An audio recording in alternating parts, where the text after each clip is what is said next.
finances of an organization, let alone one of this size. This is an important role, especially in light of the Trump administration's weaponizing of federal funding.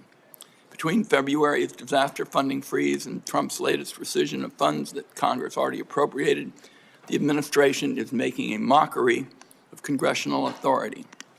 If confirmed, Mr. Chiarella would oversee unprecedented funding and staff cuts and budget shortfalls. He's shown no intention of pushing back against Donald Trump and taking a blowtorch to the programs and resources that millions of Americans rely on to stay healthy and safe. Finally, Brian Schweitzer, who is nominated to be Deputy U.S. Trade Representative with jurisdiction over Asia and a number of important areas, textiles, investment, services, intellectual property. And from day one, the reason this is an important appointment is Donald Trump's trade agenda has been disastrous. His tariffs and trade flopping has left American farmers, businesses, and workers on an economic roller coaster. Prices are up. Small businesses and farmers struggle. For the sixth straight month in a row, U.S. manufacturing has declined. That's the message that I've heard all over my state as I had town hall meetings in some of the most rural parts of Oregon and talked with business owners, farmers, and ranchers. Mr. Schweitzer is going to provide neither transparency or consistency, and I urge my colleagues to oppose him and to vote no on each of these nominees. Thank you, Senator Wyden. Unless Senator Daines wishes to make a statement, then we will now proceed, unless there is an objection, to go into recess briefly and proceed to this morning's hearing with Secretary Kennedy at 10 a.m. We will vote, as I said earlier, on these nominations off the Senate floor today at 11:30 a.m. Without objection, it is so ordered, and the committee will stand in recess.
Oh, yes, okay, yeah. You can go to the answer. That's 211. You can either go and, go find the dais through there, or you can go to the wall.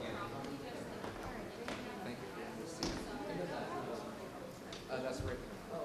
Yeah, where the markup is over.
also trying to figure out whether if it's at SEA.gov.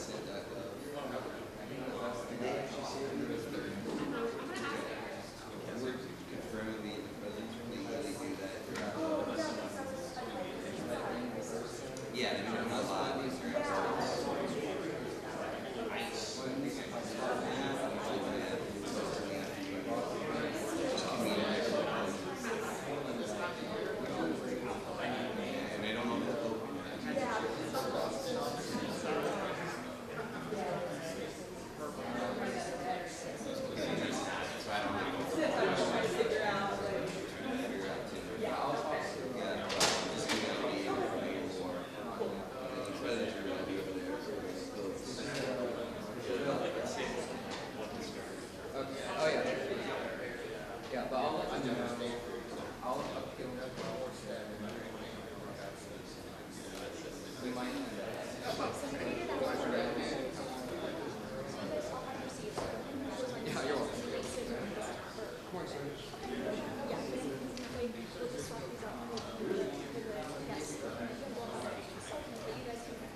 Get rid of these?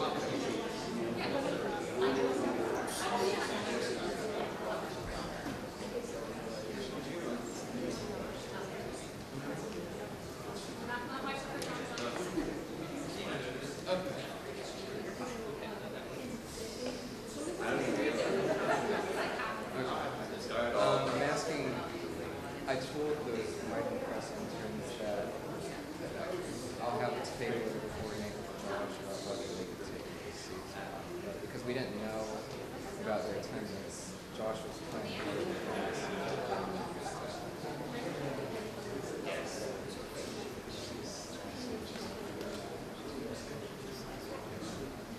Yeah.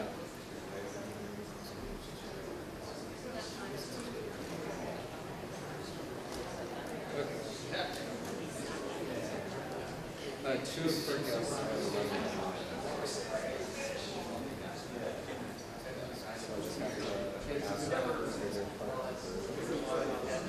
Remind me of publication you want? Yeah, I think I don't remember.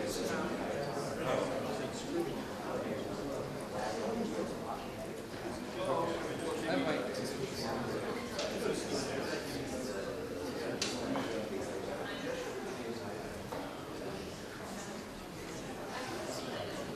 It's 10 minutes out.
Okay.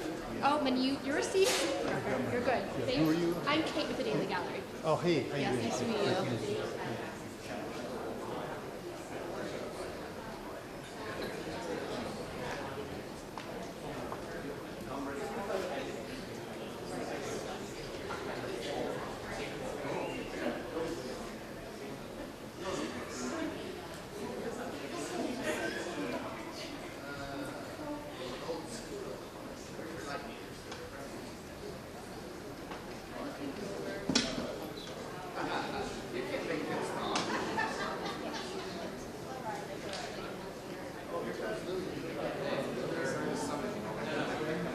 So you had two press interns that showed up.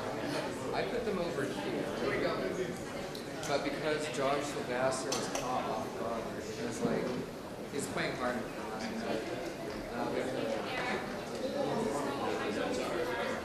So that makes sense. This is finance reserve for Chairman Andrew. You could try taking out for like That's why I was asking which one. I'll hang out. No problem. I was letting you know this. I was planning It's gonna be on screening. Yeah, thank you.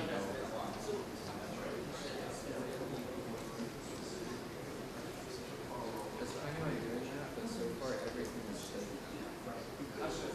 Except for maybe that one by the lab. On the entrance. I didn't mention the overcourt unless I saw the song. But I don't. But anyway, that's your decision whether or not.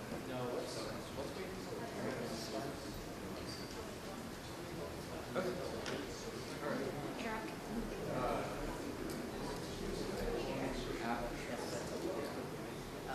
Eric. Thank you.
Mia. You coming? Where you guys sitting?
This hearing will come to order.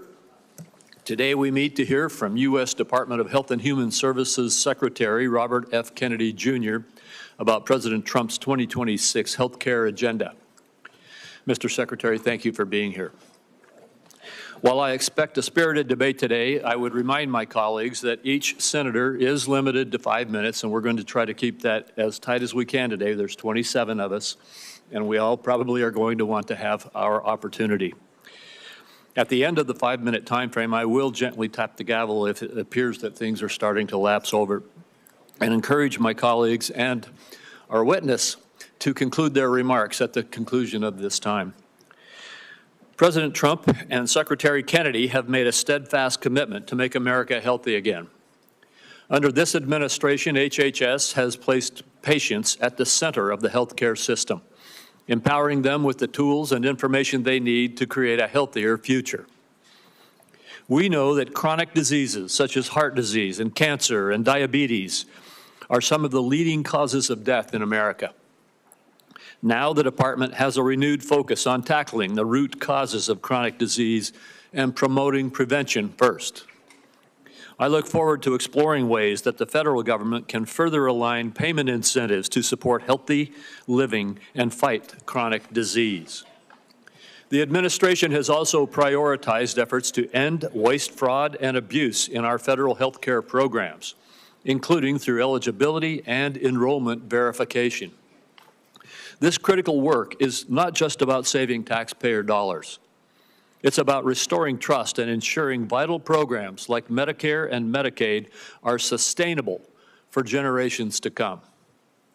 In July, the Centers for Medicare and Medicaid Services, CMS, announced that the agency identified 2.8 million Americans who were simultaneously enrolled in multiple Medicaid or Affordable Care Act exchange plans. Stopping this duplicate enrollment while working with states to ensure that individuals do not inappropriately lose coverage has the potential to save taxpayers $14 billion annually. CMS has also taken steps to provide states with additional immigration information to verify eligibility for federal health care programs. Preserving lifelines like Medicaid for those who are legally entitled under the law will ensure long-term sustainability. Congress has bolstered these efforts by passing the One Big Beautiful Bill. This bill enacts common sense reforms to reduce improper payments and brings needed personal accountability to the Medicaid program. These reforms will protect Medicaid and refocus the program on the most vulnerable patients, those whom the program was intended to serve. The OBBA also created the Rural Health Transformation Program, the single largest investment in rural health care in decades, to help stabilize and modernize the rural health delivery system throughout our country. These accomplishments reflect a vision for a healthcare system that is proactive, efficient, and patient-centered.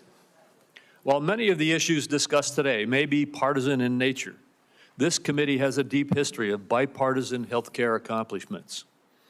I remain committed to partnering with this administration and Ranking Member Wyden to enact policies that realign incentives in the prescription drug supply chain, expand access to telehealth, and ensure long-term stability in our physician payment system. Mr. Secretary, I look forward to hearing from you today about the administration's efforts to make America healthy again and how we can continue to work together to achieve this shared goal.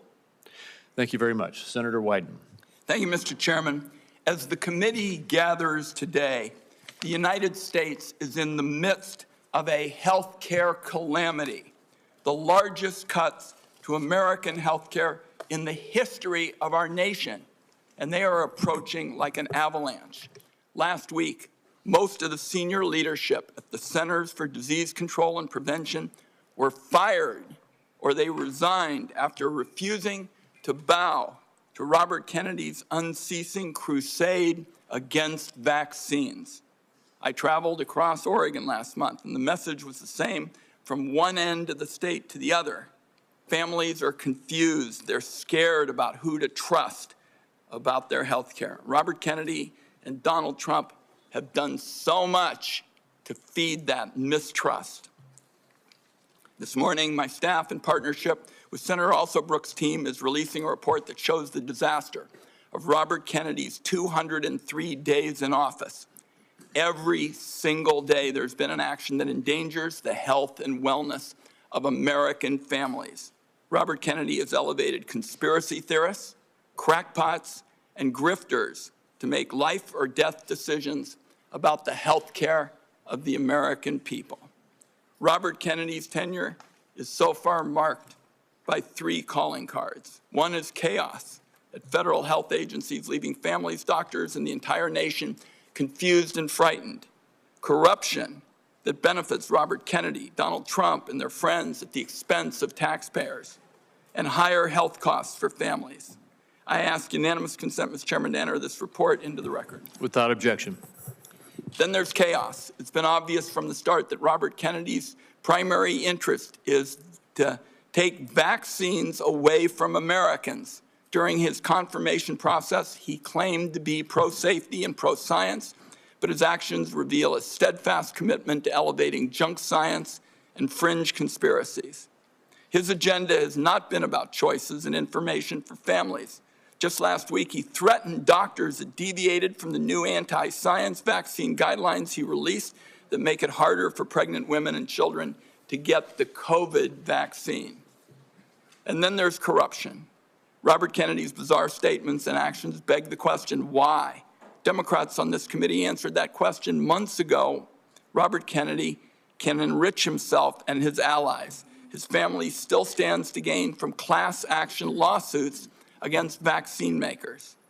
Now, Robert Kennedy fired every member, every single one of the group responsible for making vaccine recommendations to doctors across the country under the false pretense of conflicts of interest. Meanwhile, many of the new members of the panel are outright vaccine deniers who've appeared as paid witnesses in lawsuits against vaccine makers.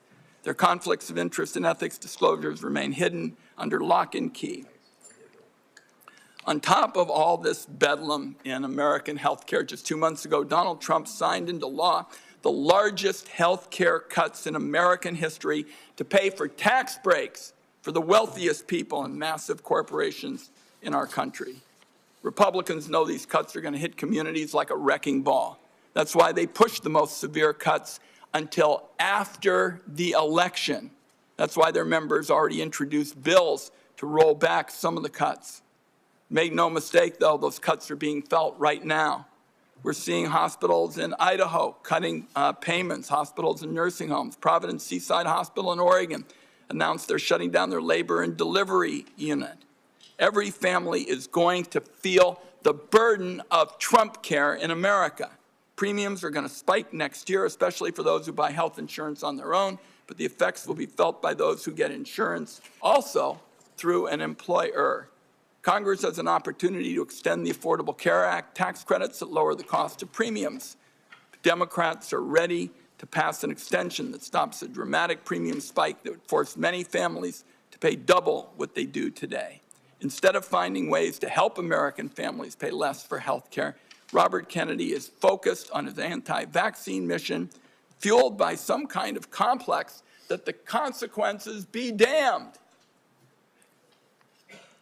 Amid this litany of corruption and chaos, the one point I have to underline is Robert Kennedy puts children in harm's way every single day in America.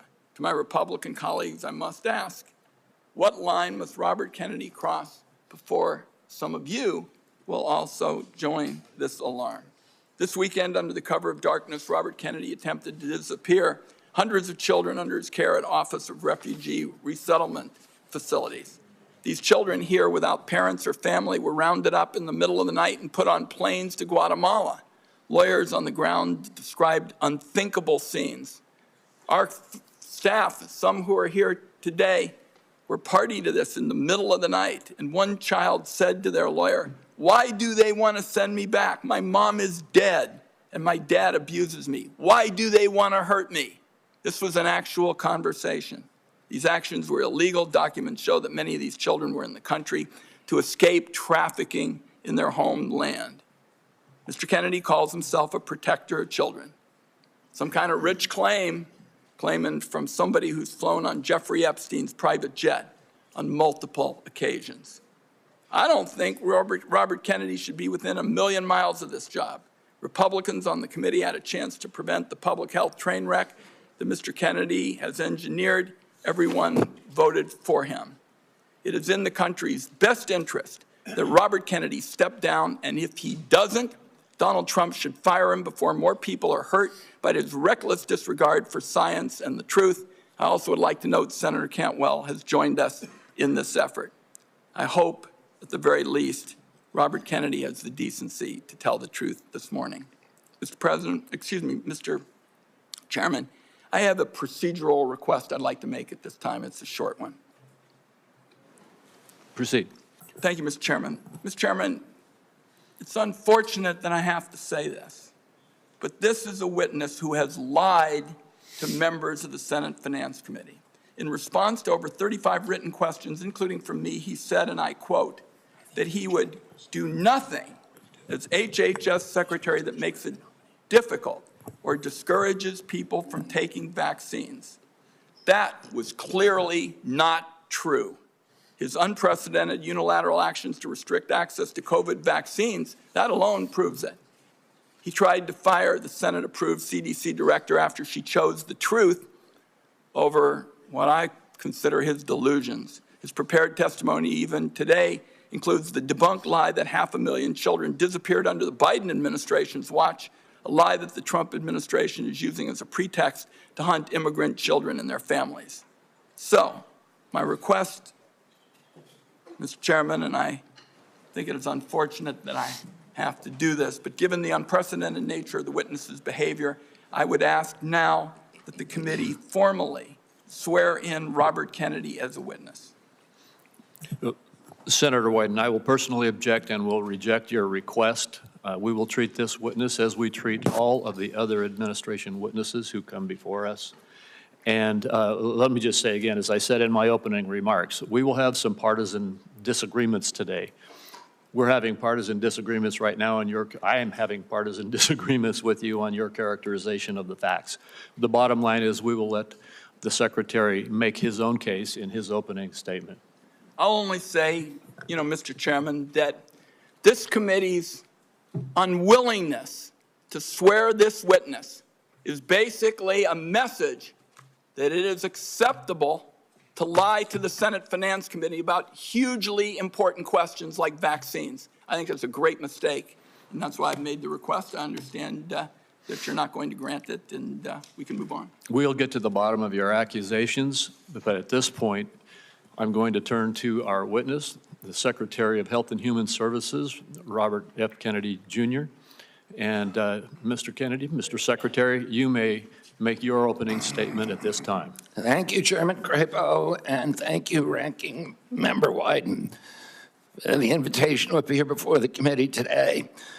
Before I summarize what we've accomplished this year at HHS, I want to express my deepest condolence to the family of DeKalb County Police Officer David Rose, who gave his life to stop the gunfire attack on the CDC on August 8th. Officer Rose was a veteran. He was a husband and the father of 2 children.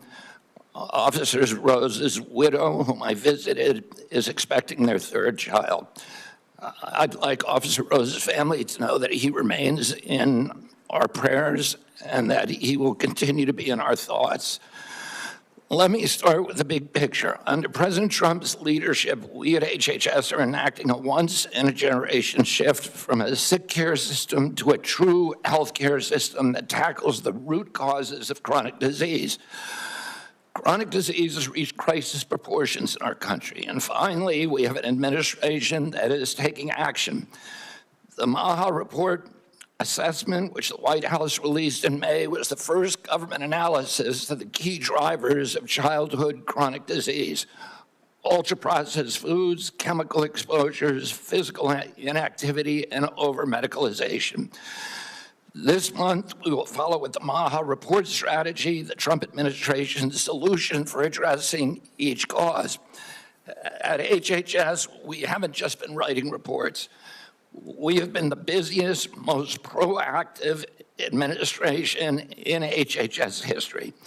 In just half a year, we've taken on food dyes, baby formula contamination, the grass loophole, fluoride in our drinking water, gas station heroin, electronic cigarettes, drug prices, prior authorization, information blocking.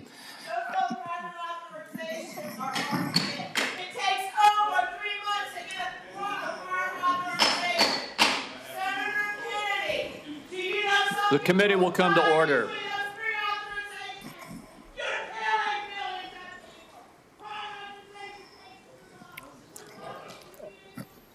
I apologize to you for that outburst, Secretary Kennedy. I would notify everyone else in the audience. Comments from the audience are inappropriate. If there are any further disruptions, the committee will recess until the police can restore order. Mr. Secretary, please proceed. As I was saying, prior authorization, information blocking, and healthcare interoperability. We're ending gain-of-function research, child mutilation, and reducing animal testing. We are addressing cell phone use in schools, excessive screen time for youth, the lack of nutrition education in our medical schools, sickle cell anemia, hepatitis C, the East Palestine chemical spill, and many, many others. At FDA, we are now on track to approve more drugs this year than at any time in history. I'm also proud to say that HHS under President Trump is doing more with less. We have taken measures to fight waste, fraud, and abuse. Just by eliminating duplicative enrollments in CMS, we are saving taxpayers $14 billion a year. Meanwhile, we are expanding access for people who need it. We are ending racist diversity, equity, and inclusion practices and instead focusing on aiding low-income and vulnerable families, regardless of their race, which was the original intent of Title X. We're also pouring $1 billion into Head Start and the Administration for Children and Families. Compassion need not be the casualty of efficiency. I'd like to highlight some issues that have not gotten media attention. First, we are doing our part to fulfill the President's commitment to stop human trafficking, especially of children.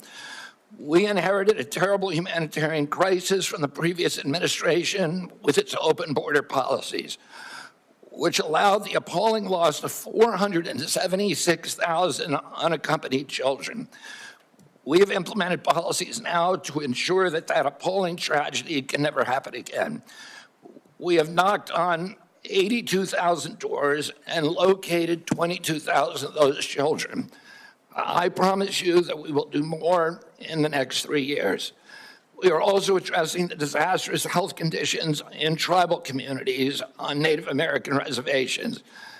I've met face-to-face with tribal leaders in dozens of communities and tribes in Alaska, Arizona, Idaho, New Mexico, and elsewhere.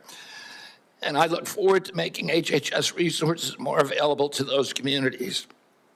One of the most significant initiatives under President Trump is the Rural Health Transformation Fund, part of the President's Big Beautiful Bill, which will provide the greatest investment of federal money into rural health care in history. Finally, I would like to address the recent shakeups at CDC. These changes were absolutely necessary adjustments to restore the agency to its role as the world's gold standard public health agency with the central mission of protecting Americans from infectious disease. CDC failed that responsibility miserably during COVID, when its disastrous and nonsensical policies destroyed small businesses, violated civil liberties, closed our schools, caused generational damage in doing so, masked infants with no science, and heightened economic inequality. And yet all those oppressive and unscientific interventions failed to do anything about the disease itself. America is home to 4.2% of the world's population, yet we had nearly 20% of the COVID deaths. We literally did worse than any country in the world.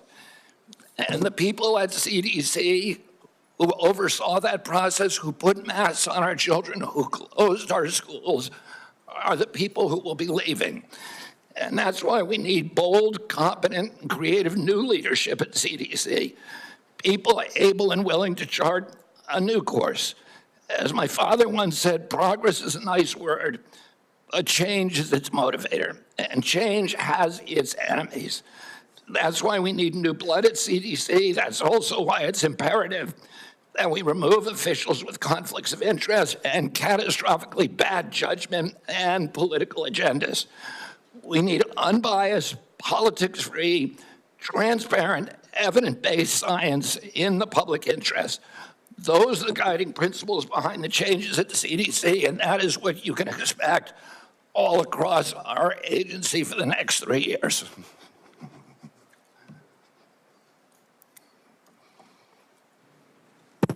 Thank you very much, Mr. Secretary. I'll begin with the questioning. And one of the first things I'd like to talk to you about is actually something that is under the auspices of CMS, and I spoke with Dr. Oz last night about this. I'm sure you're very familiar with it, though.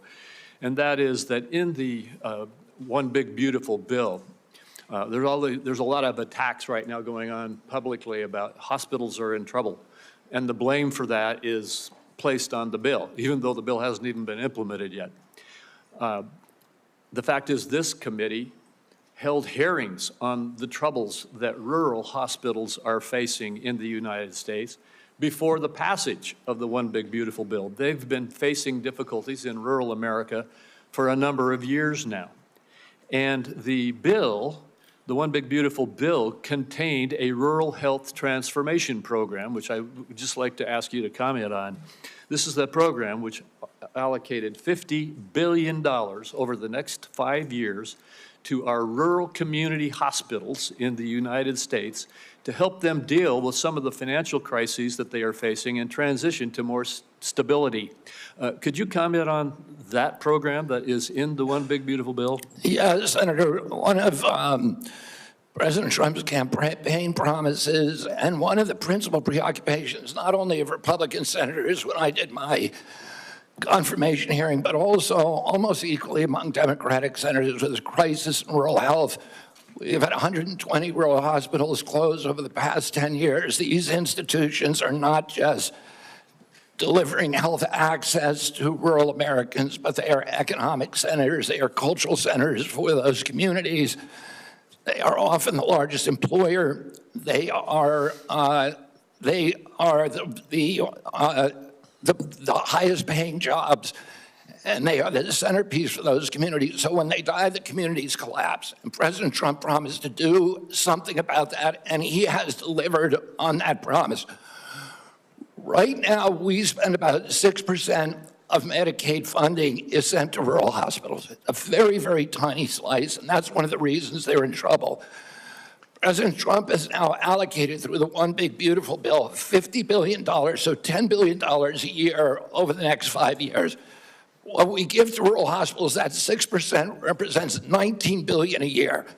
So we're increasing that by $10 billion.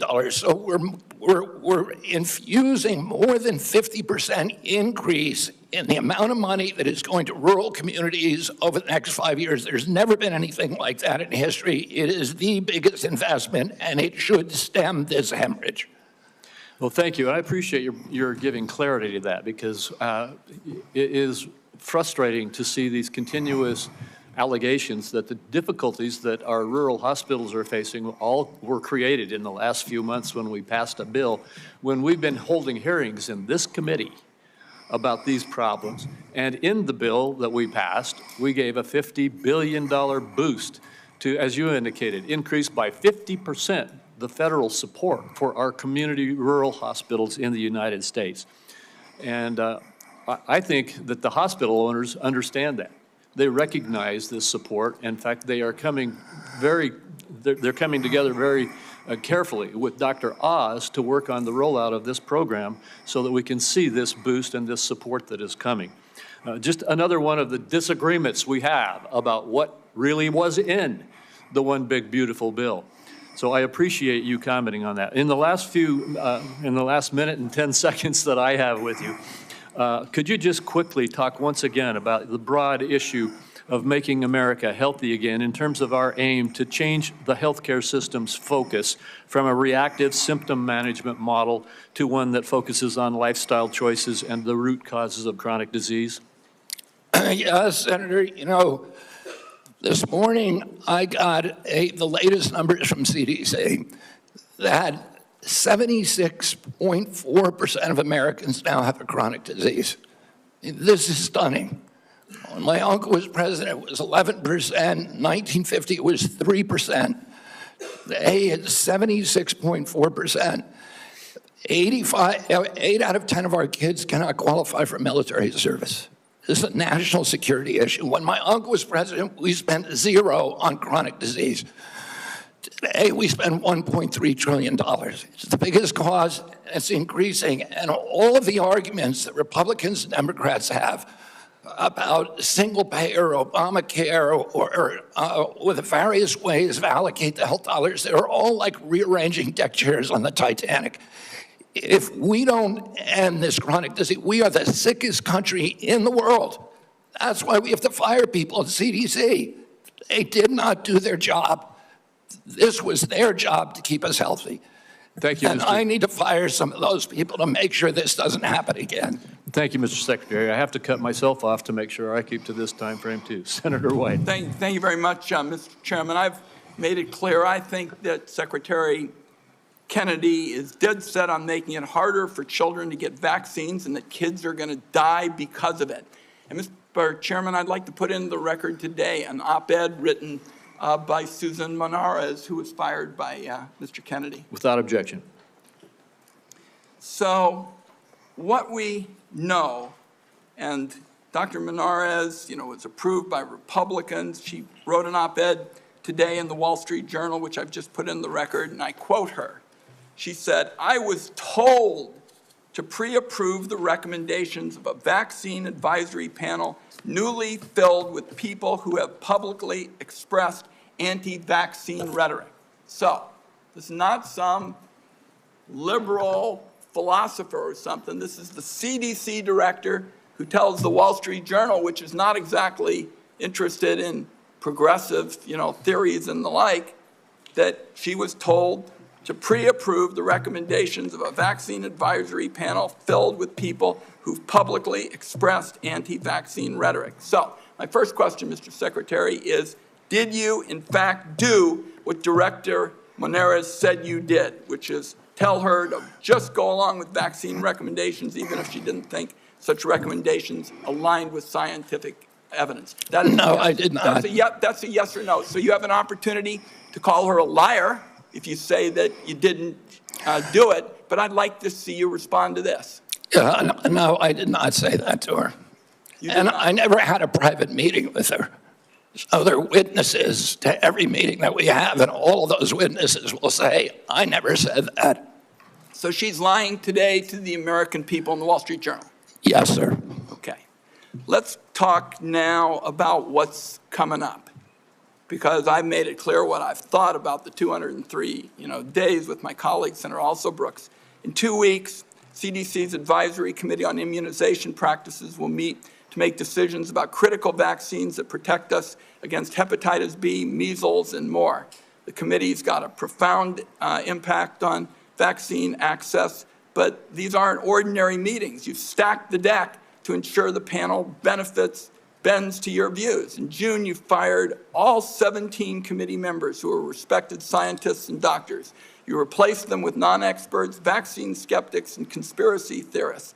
As a result, this critical advisory panel has lost scientific credibility. After years, colleagues, we spend so much time not looking at this as Democrats and Republicans, but as good science and scientific credibility. And now the American Academy of Pediatrics has warned that the committee is being politicized at the expense of children's health. American Academy of Pediatrics, you think they're lying too? I think the American Academy of Pediatrics is gravely conflicted. They get their biggest contributors are the 4 largest vaccine makers. They run a journal, Pediatrics, which they make a lot of money on, that is completely dependent on pharmaceutical companies. So I wouldn't put a big stake in what they say that benefits pharmaceutical interests. Senator, I didn't politicize ACIP, I depoliticized it. The Congress has been investigating ACIP. All over the country, Mr. Secretary, scientists and doctors are saying otherwise. They're all wrong too. They're all lying, according to you. The scientists and doctors are supporting me all over the country. There is division on opinion. I don't get letters from thousands of people who are not political saying that this set of changes is going to damage American healthcare, and particularly these healthcare agencies, for decades to come. I don't get any letters from people saying, hey, this is going to make a big difference forever. Maybe you're listening to a selective group of people. Well, you get me. Yeah, and I will. Fine. I will tell you what, Senator. I will put my mailbag against your mailbag any day of the week. I got 30 seconds.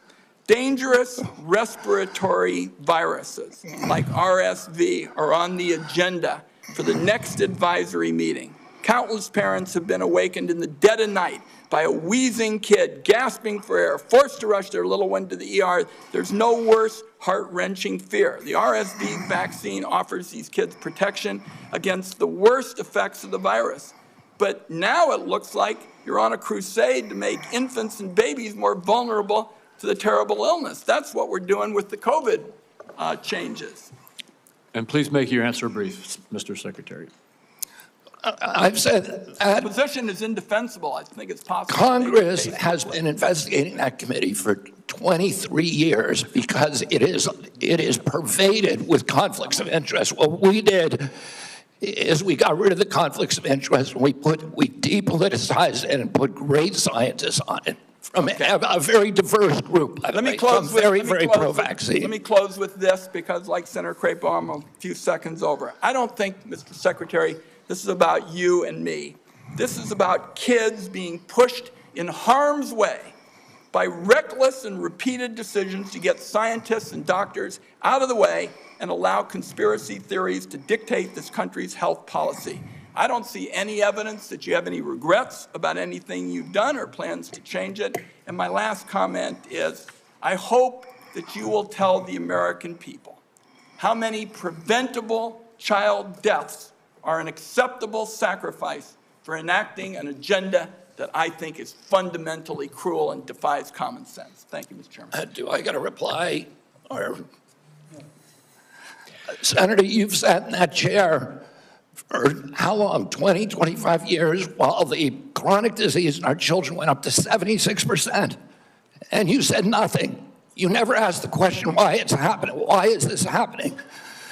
Today, for the first time in 20 years, We gonna let- learned that infant mortality has increased in our country. It's not because I came in here. It's because of what happened during the Biden administration that we're going to end. I'm going to let Senator Wyden respond briefly to that, and then we're not going to go over like we just did. Only to defend this committee on a bipartisan basis. Colleagues, my cabinet secretary says that we have no interest in chronic care. Mr. Secretary, Mr. Chairman, could we have regular order, please? We are in the process of turning around the Medicare program with the chronic care bill that Chairman Hatch, when he was chairman in this committee, put together on a bipartisan basis. All right, we're going to proceed, and I just want the rest of the members to know, I gave Senator Wyden as ranking member some leeway there, but we're going to stick to the 5 minutes. Senator Grassley. First of all, thank you. I have asked HH secretaries in the past to fully utilize the Rural Community Hospital Demonstration Program under Medicare. The program has been underutilized.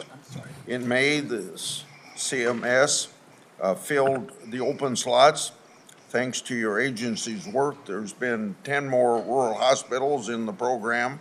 It's important that the federal government uses every tool possible to help rural hospitals, and thank you for making that possible.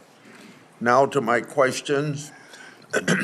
Back in January, during your confirmation hearing, you told me that you agreed to leave farming regulations to the Department of Agriculture and EPA. Do you think that any comments you have made since your confirmation on topics dealing with agriculture are consistent with what you said in January, that USDA and EPA ought to be regulating farming, and that the Department of Health and Human Services should not seek to regulate farms, the tools they use, or the markets that they sell into? Yes, Senator, we are working very, very closely with Brooke Rollins and with the agricultural community. We've met with over 140 farm interests over the past 3 months to incorporate them to make sure that the MAHA agenda is consistent with their agenda. We are producing the best food in America, that we're protecting our soils and our soil microbiome, and that we're protecting all kinds of farmers, including those who want to transition to regenerative agriculture. We're consulting every stakeholder in the farm community in everything that we do. I just raised the question because farmers in my state have been concerned about some of the things you're saying. Senator, I can't hear you. I'm sorry. Some of the farmers in my state have been raising questions about some of the things that they think you said, whether it was out of context or not. I just thought I'd raise this question so that you would keep by what you told us back in January at your confirmation hearing. Now, Senator Durbin and I have a bipartisan bill that requires price disclosures on TV ads. Price transparency is important in drug advertisement. I know that President Trump, Vice President Vance, and you are all supportive of this effort. When can I expect action from this administration on requiring drug companies to publish the price of drugs in their TV ads? And just in case you would tell me that you don't think you have that authority, can you help Senator Durbin and I on our bill so that we can ensure that you have legal authority to require price disclosure? Senator, I think it would be good for us to talk about this offline. We are working on this in our agency, and I'm happy to give you the details of what we're doing. Okay. I've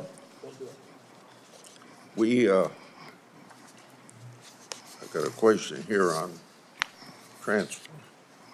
transplant. Senator Kennedy and I have been working, or Senator Wyden and I have been working on this. For nearly 2 decades, I've engaged in a bipartisan oversight of the organ transplant system. RISA has developed a tool to combat transplant line skipping. I hope that you can take steps to make sure that these steps are being taken by HHS and ERISA to curb transplant line skipping. On July the 2nd, Senator Wyden and I wrote you a letter highlighting cases of OPOs in Mississippi and Kentucky. In each of these cases, OPO allegedly tried to harvest organs from patients still showing signs of life.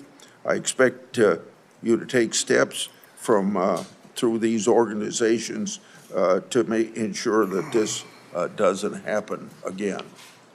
We have mounted a major investigation of misconduct, of illegal behavior, of organ harvesting, of living people, of line skipping, of favoritism, of all kinds of scandalous behavior inside the organ procurement organizations. We have already ended the contract, terminated the contract with the sole source provider. We are reorganizing the entire industry so that this can never happen again. I'm happy to go into the details with you if I had more time. Thank you. Senator Cornyn. Mr. Secretary, the United States spends approximately 18% of our GDP on health care, and yet by most accounts, we rank roughly 10th in the world in terms of the health care outcomes. Our Democratic colleagues seem to think the more money you spend, you're necessarily going to improve those outcomes.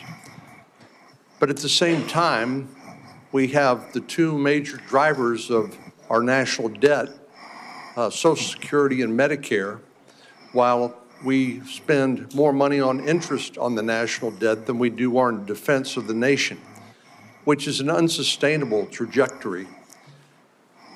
What is it that you're doing to address the effectiveness and the outcomes of our healthcare expenditures as opposed to just throwing more money at the problem?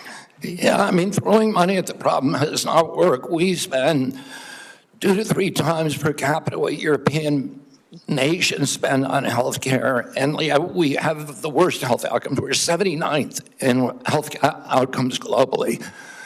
Over the past 20 years, we've lost, or 30 years, we've lost 6 years to Europe in terms of longevity. So our lifespan was even with Europe's, now at 6 years behind. As I said as I remarked to Chairman Wyden this morning, or Minority Leader Biden, today we got new data that showed that infant mortality has increased in this country in 2024 for the first time in 20 years. Diabetes has gone up 98% in 20 years. Nobody's doing anything about it. CDC's job was to make sure that this didn't happen. And what we're going to do is reorganize CDC, but also we've already righted the ship at NIH, at FDA, at CMS. And we are going to end the chronic disease epidemic. We are devoting thousands of studies. We're going to devote to identifying the causes, and we're eliminating them. And we're already starting. We're not waiting for everything to come in. We are starting now. We're doing this with food dyes, with GRAS standards, with dietary guidelines. We're going to get better food and better health to the American public because it's chronic disease that is bankrupting us and destroying our national security. It seems to me one of the biggest problems that we have in America today is the trustworthiness of the information that we actually receive from the news media and from any other source. And obviously, the easiest thing for our Democratic colleagues to do is to scare people because that is a powerful emotion, no matter what the facts may be. Do you believe COVID-19 was politicized? Yeah, the whole process was politicized. Senator, I mean, we were lied to about everything. We were lied to about natural immunity. We were lied to about, we were told again and again the vaccines would prevent transmission, they'd prevent infection. It wasn't true. They knew it from the start it wasn't true because that's what the animal studies and the clinical trials showed. We were told that there was science behind cloth masks. the CDC allowed the teachers union to write the order closing our schools, which hurt working people all over the country, and then pretend it was science-based. All of these issues, and then I can show you, like, for example, Chairman Wyden was talking about me politicizing ACIP, but during COVID, probably the most famous scientist on ACIP was Martin Kulldorff from Harvard, the great world-renowned epidemiologist and vaccinologist. And he criticized the COVID booster mandates. They ejected him from COVID because he wasn't in the orthodoxy. The two biggest health officials at FDA during COVID, Dr. Gruber and Dr. Krause, criticized the Biden mandates, vaccine mandate. You know, President Biden said in August, I would never take that vaccine, the Trump vaccine. And he came in, he mandated it, and then he fired the two top health officials at FDA who said, hey, this thing has not been properly tested.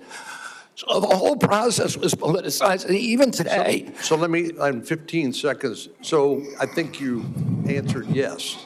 It was politicized. And I have concerns that when you look at some of the conflicts of interest in peer-reviewed articles in professional journals, and when you point out that even some of the physician associations are conflicted because of the money they get from the pharmaceutical industry, are you committed to trying to make sure that we use the best science and separate and eliminate politics as much as possible? That is what my job is. That's what my mission is, eliminate the politics from science. Senator Bennett. Mr. Secretary, in June, you fired every member. Mr. Secretary, Mr. Secretary, may I have my time back, Mr. Chairman? Thank you. Mr. Secretary, thank you for your attention. In June, you fired every member of the well-qualified panel that was charged with recommending vaccines to the CDC. No one in your job has ever fired every committee member all at once. That month, you told the American people that you were, quote, going to bring great people onto the ACIP panel, not anti-vaxxers. Are you aware that one of the people you put on the panel, Dr. Robert Malone, claimed that the commonly used mRNA vaccine, quote, causes a form of AIDS and can damage children's, quote, brains, their heart, their immune system, and their ability to have children in the future? Yes or no, Mr. Kennedy? And Dr. Malone is one of the inventors. Yes or no? Yes or no? Were you aware that he had that view when you appointed him to this panel? Dr. Malone is one of the inventors. As I said, Dr. Malone is one of the inventors of the mRNA vaccine, so he knows a lot more about it than I do. Mr. Chairman, that statement is not true that Dr. Malone made, just as it wasn't true when you wrote that, quote, African AIDS is entirely different from Western AIDS. Are you aware that another one of these new members, Dr. Levy, wrote that, quote, evidence is mounting and indisputable that mRNA vaccines cause serious harm, including death, especially among young people? Yes or no? Are you aware that he said that? I wasn't aware he said it, but I think I agree with it. You agree with it? It's not true. It wasn't true when he said it. It is not true when you said it. Secretary Kennedy, later this month, your new panel will meet to consider changing vaccine recommendations for American children. In addition to the COVID-19 vaccines, they are set to review recommendations for the hepatitis B vaccine, for measles, for mumps, for rubella and varicella vaccine, and the RSV vaccine. These are common back-to-school vaccinations for children all over the industrialized world. If you change that, you owe parents in Colorado and across the country the benefit of some transparency, I think. If your panel recommends changing the vaccine schedule for children, do you anticipate that fewer children will receive these common vaccinations, yes or no? What I would say, Senator, the obvious answer is yes. Should parents and schools of Colorado be prepared for more measles outbreaks as a result of that, Mr. Secretary? Senator, How about more mumps outbreaks? I do not anticipate a change in the MMR vaccine. ACIP is an independent panel. So Well, it's a panel you just put those folks on. Far from what you said, they're people with ideas that are completely outside the mainstream. You mean out of the pharmaceutical paradigm? Let me just say, Mr. Secretary, all these vaccines that we're talking about today are free and accessible to parents today in America who have the freedom to be able to make that choice for their children. Will that be true after your handpicked panel makes their judgments about these vaccines? I think that parents should be free to... I know you said that before. I do too. To make their own choices. So will they be just as free after these? I assume they will be. I will hold you to that, Secretary Kennedy, because this is not a podcast. It is the American people's health that's on the line here.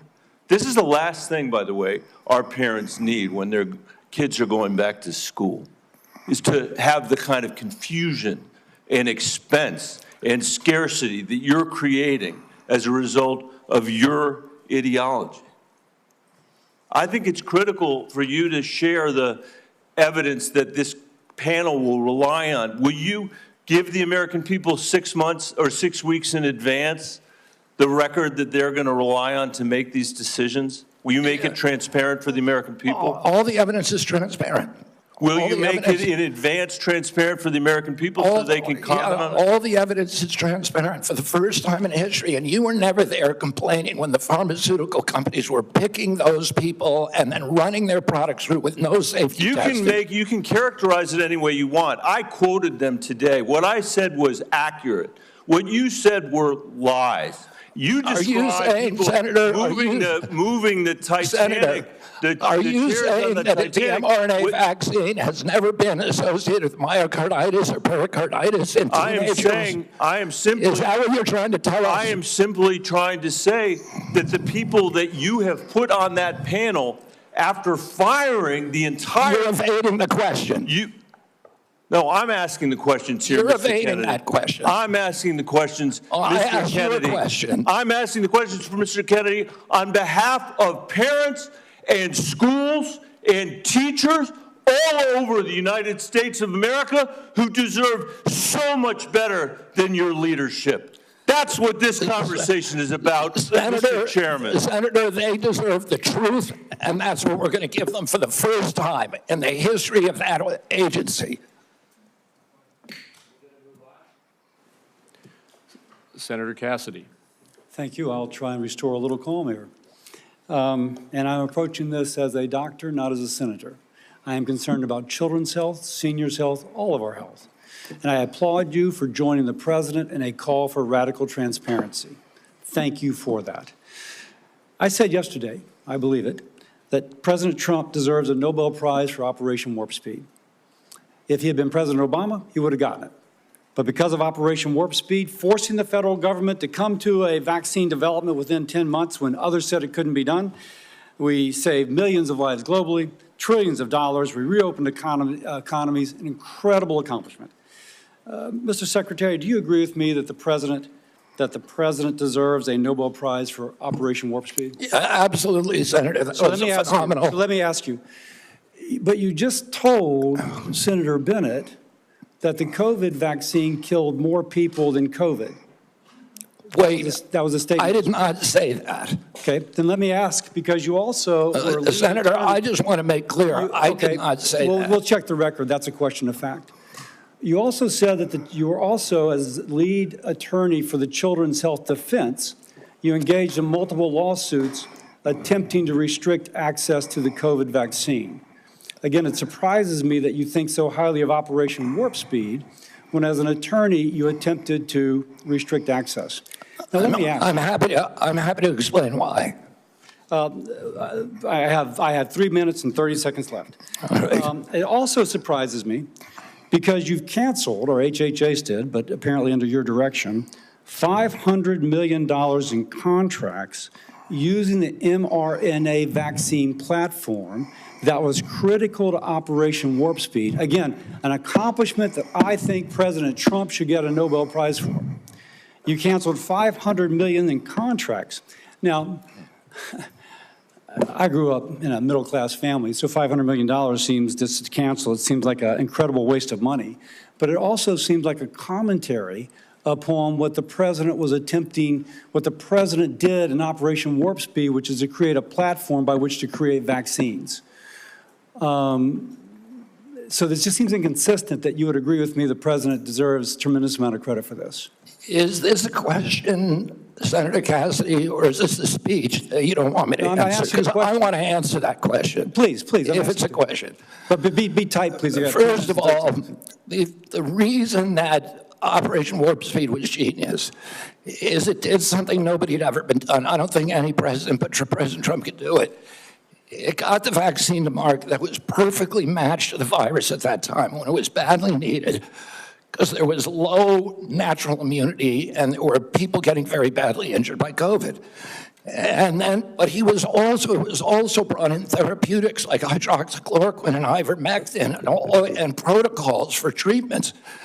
And there were no mandates. And then okay, I have another question, so please, about 15 that's when I began litigating against President Biden's mandates. Now, I'm sorry, let me go on because in terms of me canceling those contracts. I have limited time, Mr. Secretary, I'm sorry. You've called for, and rightly so, that we should restrict participation in agencies for those with conflict of interest. I would like to submit for the record a evaluation of the conflict of interest of those who are on the ACIP and the Vaccines and Related Biologic Products Advisory Board. It was not 97% as alleged, rather it was 6.9%, and it was 1.2%, I think, for the other panel. Without objection. Now, I am concerned, though, because many of those whom you have nominated for the ACIP board, Senator, excuse me, can I have my time back? Yes. Yeah. What I am concerned about is that many of those whom you've nominated for ACIP have received revenue as serving as expert witnesses for plaintiffs' attorneys suing vaccine makers. Now, one of my colleagues in another setting alleged that you seem more interested in settlements than science. If we put people who are paid witnesses for people suing vaccines, that actually seems like a conflict of interest. Real quickly, do you agree with that? No, I don't.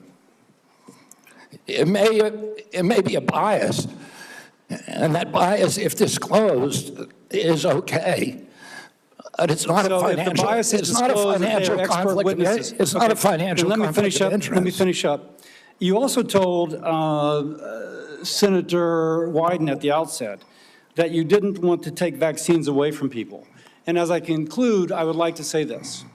Because of the conflicting recommendations made about COVID, this is from Eric Erickson, good conservative out of Atlanta, Georgia, occasionally gives me hell. My wife has stage 4 lung cancer. She is one of the people the COVID vaccine actually helps. Thanks to the current mess at HHS, CVS is unable to get her vaccine. Secondly, an email from a physician friend of mine. Hey, Bill, I'm not even sure what I'm asking you, but we're all confused and concerned about who can get the COVID vaccine. We are having our attorney try and render an opinion, but there's no firm guidance and concern about liability if vaccines are given to a patient who requests it, but not on the current CDC list. Pharmacists are requiring a prescription now even for patients over 65, creating a huge headache. I submit these for the record. Without objection. I would say effectively we're denying people vaccine. Senator Cantwell. You're wrong. Thank you, Mr. Chairman. Following up on that same line as Senator Cassidy, because that's exactly, I represent one of the most science-based states in the country. That is percentage of scientists per capita. And at your confirmation hearing, we asked about this, whether you would follow science. You've made a statement here today in your testimony that you would follow science, and yet you're not following science, and that's what Senator Cassidy's question was. It's a simple yes or no answer. Do you think the president deserves to get a prize for warp speed in the mRNA technology that saved so many lives? And you won't answer that question. I answered it. No, you're saying that there are problems with what was interpreted. You could say yes. Do you say yes? I said the right now? president also deserves a Nobel Prize, but our mRNA vaccines that we're working on, the ones that we canceled, which are for upper respiratory infections alone, You are those? canceled $500 million of research because the mRNA technology is about continuing the research to be ready for the next flu, influenza, the next pandemic, and you have to do the research. I'm happy to have a detailed discussion with you about it. You're so wrong on your facts. You're interrupting me, and sir, you're a charlatan. That's what you are. You're the ones who conflate chronic disease with the need for vaccines. The history on vaccines is very clear. This is the 20th century. That's how many people had vaccines and had illnesses. This is the 21st century. This is the decrease, 99% down to 100%.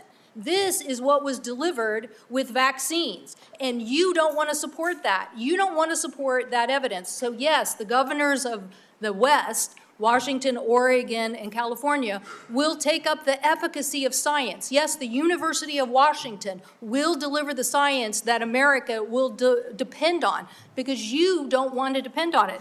And his own Surgeon General of the Trump administration said over 2 million lives were saved because of the mRNA technology, and you don't want to continue that.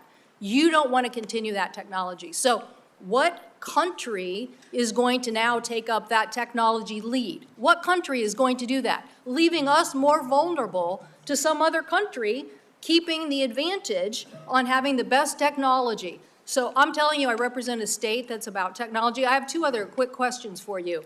These questions or statements? Because I can answer that question if it's actually a question. Do you believe in having the ACA and the support for the ACA that is about to expire? Do you believe in doing something about that? In terms of the enhanced premium tax credits? Yes. Well, the Democrats had two chances to make them permanent, and they didn't. And they didn't for a reason. We're the ones who delivered it. So I'm just asking, yes or no, do you want to do something about this? Yes or no? I want to fix the system, and that's what we're doing, fixing systematically to make premiums lower. That's what President Trump wants to do. Do you think the women on the steps of the Capitol were a hoax yesterday? I don't know about any women on the steps of the Capitol. The women who were talking about Epstein, do you think they were a hoax yesterday? Do I think they were? Do you think they were perpetrating a hoax yesterday? Perpetuating a hoax? Yeah. I have no idea what they were saying. This is the first I'm hearing about it. You're hearing about the women on the Capitol steps saying that they believe that the Epstein information should be made public? That's the first you're hearing about it? What I'm saying is you are perpetrating hoaxes. You, as this Secretary of Health, so you're undermining the whole healthcare delivery system, and you keep trying to point to chronic disease, but you're not putting solutions on the table to cover more Americans, and you're taking away the science and technology that has made us the leader that has saved, according to the first Trump administration Surgeon General, millions of lives, and you don't want to keep that going. So no, I don't support your continued efforts as Secretary, and I definitely think that our colleagues need to rally around science. If you want the Northwest to continue to lead on all innovation and all healthy people, okay, we'll do that. But it's a sad statement for the rest of America and America's leadership on technology. Thank you, Mr. Chairman. Thank you. Senator Warner. Mr. Secretary, I agree with a lot of my colleagues' statement. I actually had hoped, I didn't support you. I thought taking on chronic illnesses was going to be important. I've got 2 kids, as we discussed when you met, that have chronic illnesses. I'm not sure that the focus on red dye and seed oils are going to fully solve that problem. Of course they won't. I would say this, that seems where your emphasis is. I want to go back to just, again, some basic facts. Do you accept the fact that 1 million Americans died from COVID? I don't know how many died. You're the Secretary of Health and Human Services. You don't have any idea how many Americans died from COVID? I don't think anybody knows that because the There was so much data chaos coming out of CDC, and there were so many perverse incentives, and these are model You don't know the answer of how many Americans died from COVID. This is the Secretary of Health and Human Services. Do you think the vaccine did anything to prevent additional deaths? Again, I would like to see the data and talk about the data. You have had this job for 8 months, and you don't know the data about whether the vaccine saved and lives? that's the problem, is that they didn't have the data. The data by the Biden administration, absolutely dismal. It was data chaos. Who is politicizing? You're saying the Biden administration politicized all the data? Go back to what Senator Cantwell just said. They fired Dr. Go Krause. to the Trump Surgeon General. They fired Dr. Krause. They fired all the people who questioned the orthodoxy. They fired Dr. Gruber, Dr. Krause. So, Mr. Chairman, the Secretary of Health and Human Services doesn't know how many Americans died from COVID. Doesn't know if the vaccine helped prevent any deaths. And you are sitting as Secretary of Health and Human Services? How can you be that ignorant? I remember when we went through the hearing with you, I asked you about community health centers. You didn't know what role they play. I've been visiting community. I'm glad you've got to one. I think in April. I tell you what I hear on community health centers, they are terrified, with all due respect to my good friend, the chairman, of the big awful bill, because they are going to lose health care across the board. They already live in food deserts. They can't get to a nutritionist because Medicaid doesn't do enough reimbursement. If you're going to want Americans to get healthier, should they have access to nutritionists? Should they have access to good science about healthy food? Absolutely. Well, then, how is that going to happen with the Medicaid cuts that are taking place? There are no cuts to Medicaid. Sir, that is an absurd. There is not a single, some of my Republican colleagues, but there is not a single study that does not, and I can tell you, I was in Franklin, Virginia a couple days ago. The rural hospital is going to close. The hospital system was so afraid they wouldn't even let me have the meeting there. But that rural hospital is going to close. And they are looking for where those folks are going to go. I mean, you're supposed to be doing health care policy, not being the doctor in residence for all of America. I hope I can just say, I'm still going to trust my doctor rather than your health advice. And obviously, Tom Cotton's going to, who knows who he's going to trust. But let me go back to policy for a couple, so maybe we can lower the temperature a little bit. I got a bipartisan bill that would be a systemic fix, not a vote buying mechanism when Medicaid's getting cut, what was put in on the rural hospitals. One of the things we could do, Mr. Secretary, is make sure that the folks who work in rural hospitals get an 80% reimbursement of what folks get in more urban centers. Would you support that legislation? Are you talking about the area wage index? I'm talking about the area wage index and moving that up to 80%. So there is actually ability to get rural providers. President Trump supports that, and we support Do you support it? You support it. Good. So you will work with us to get that passed? Yes. That will increase costs on both Medicaid and Medicare, so you are committed to that. I appreciate that. What about Senator Wyden and I've got a bill, because across America, what about what? Hospitals are shutting down on their OBGYN services. Try to have a baby. I don't know about in all of my other friend states, but in Southside Virginia, you can't find a hospital. Will you work with us to make sure that before OBGYN services are taken out of a rural hospital, there has to be a process and procedure? I'm happy to work with you on that, Senator, meet with you and see if we can work with you on it. I don't know exactly what the issue is. Well, again, the Secretary of Health and Human Services, who has said he doesn't know how many people died from COVID, doesn't know if the vaccine saved lives, doesn't understand the issue that OBGYN doctors are fleeing rural America because they can't afford it. And with the cuts that are coming up, it's going to be exponentially worse. I would invite you, sir, to come with me to a community health center in Virginia and hear what is on people's mind. They want to get healthier? Absolutely. Count me in. But they also don't want their basic health care removed. Thank you, Mr. Chairman. Senator Langford. Mr. Chairman, thank you. Secretary, good to see you again. As I traveled around Oklahoma during August, it was great to be able to be home. I had several folks that contacted me, and we had some great meetings with some rural hospitals as well. They're looking forward to the $50 billion for the One Big Beautiful Bill that is targeting towards rural hospitals, starting with $10 billion next year. I know you're quickly getting all the instructions out on that. We know that's in process. It was good to be able to visit with them and be able to talk about that. They're very pleased. Thanks for the work you're doing on that. I also met with some of our groups that do incredible medical research on this. I know the NIH grants were held for a while and being studied. Those have been released, and grateful to be able to see that because there's some amazing medical research is happening, including some longitudinal studies. They need those dollars released, so I appreciate y'all getting those released out there. I did hear from a lot of our folks, and I want to talk about one of these issues. From a lot of our hospitals, they immediately raised the issue of Medicare Advantage plans and how they're withholding payments, they're delaying payments back to hospitals, and a problem that's been for rural hospitals. I know y'all are working on that as well. We want to work with you on that.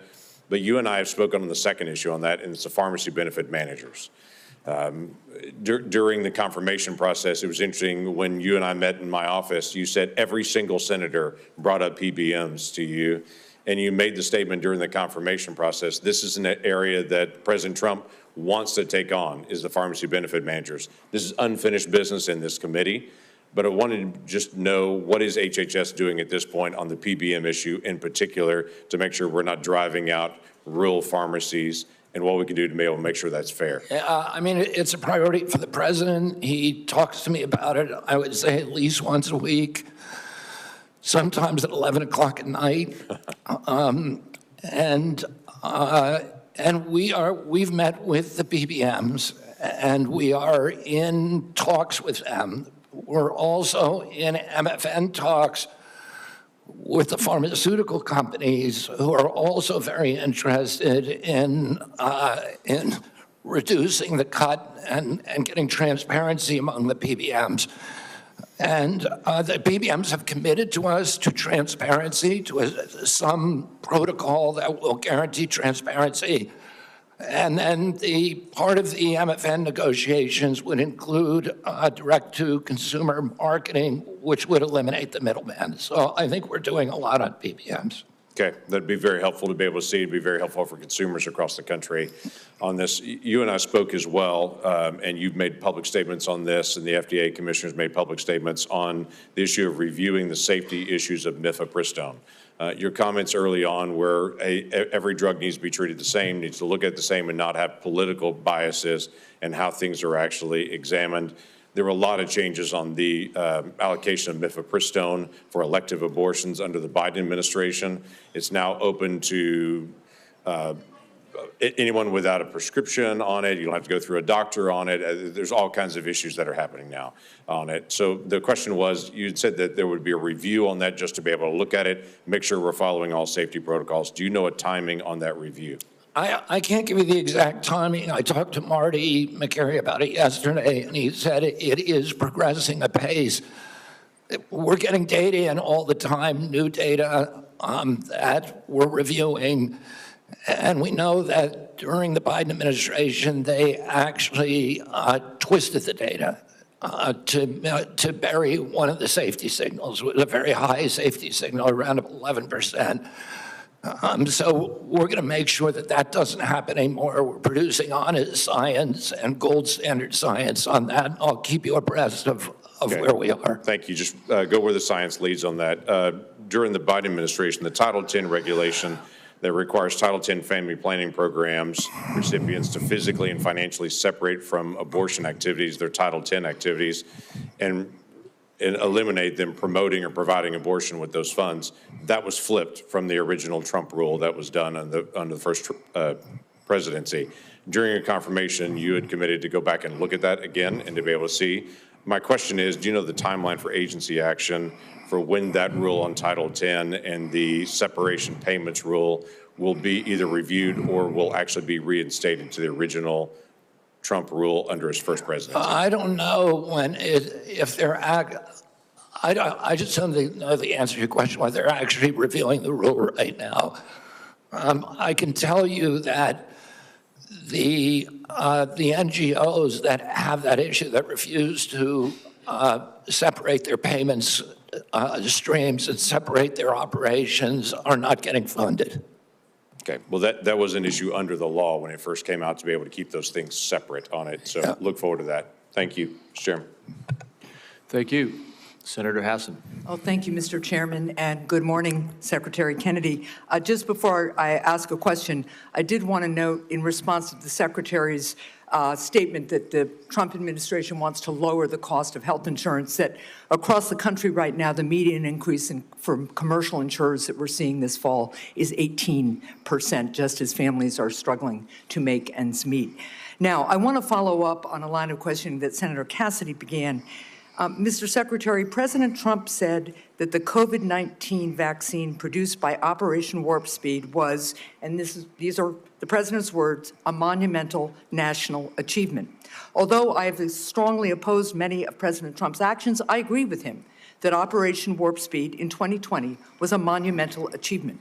Unfortunately, you are undermining one of the president's biggest achievements, which, as the president said, saved millions of American lives. You even went as far as to call President Trump weak for this life-saving accomplishment.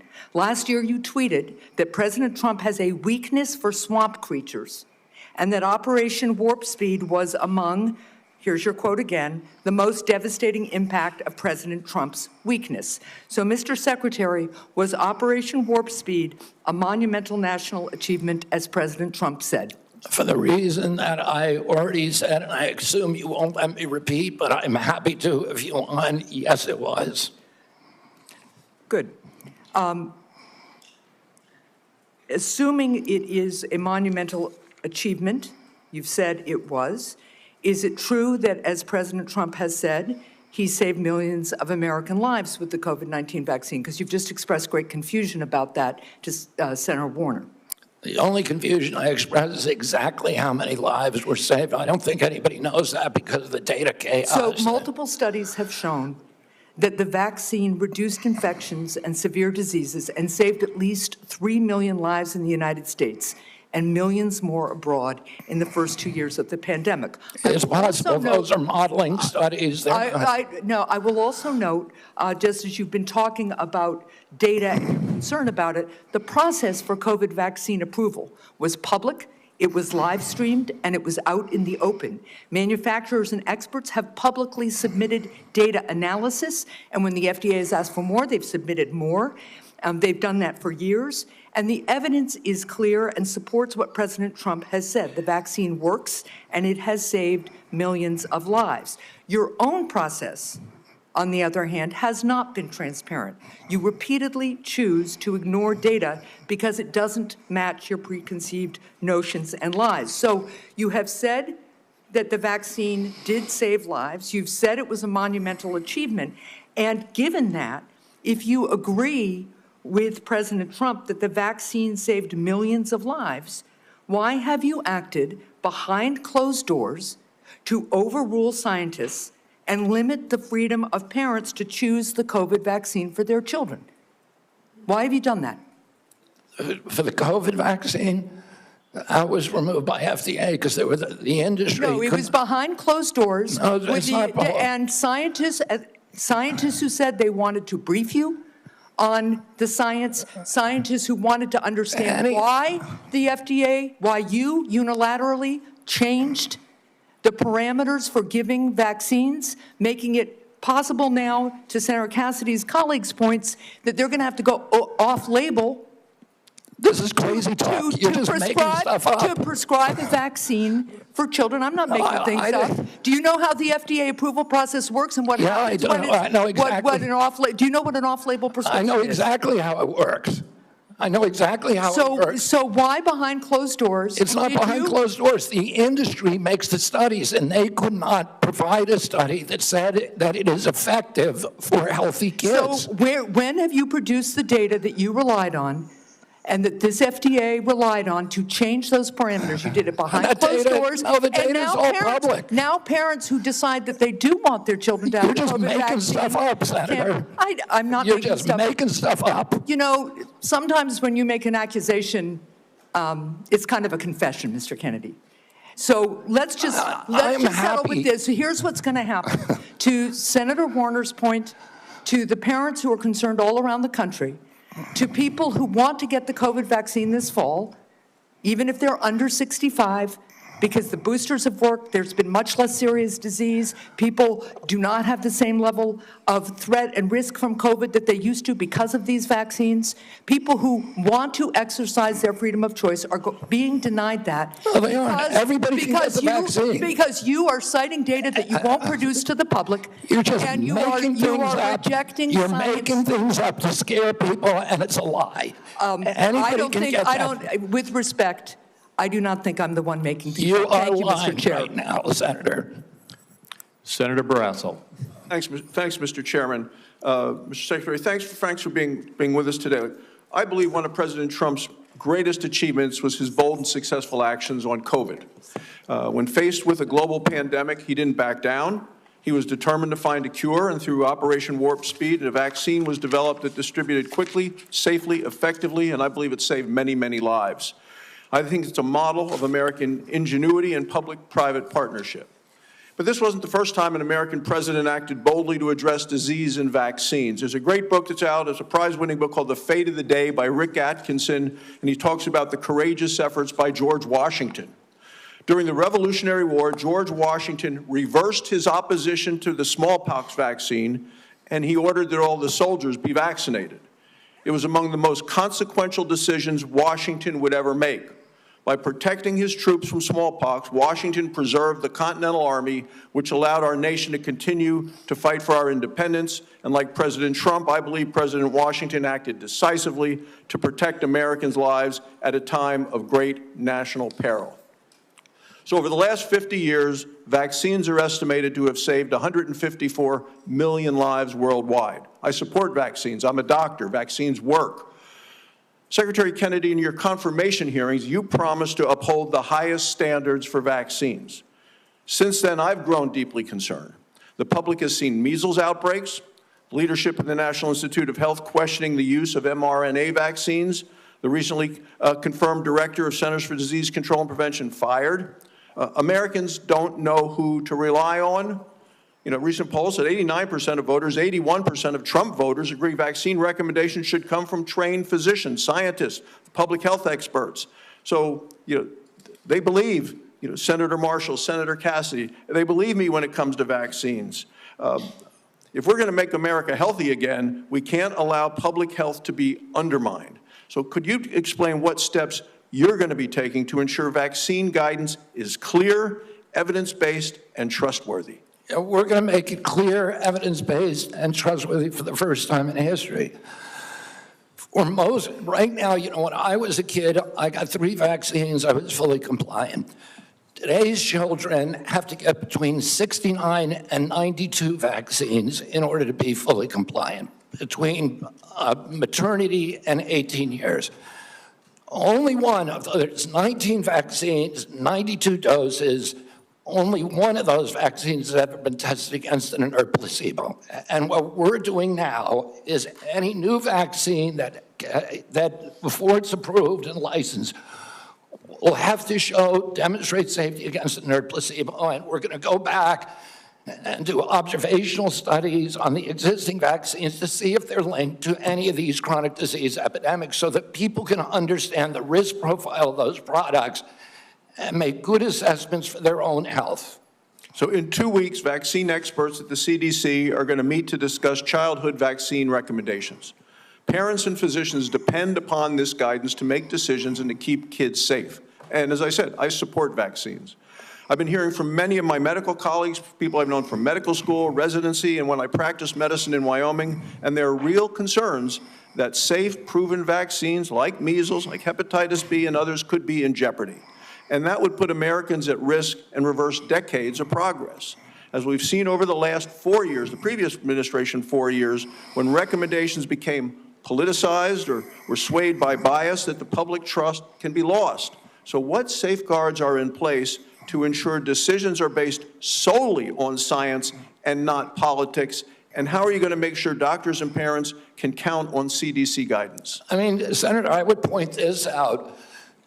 Right now, there's only 10% of children are complying with the CDC's recommendation on COVID boosters.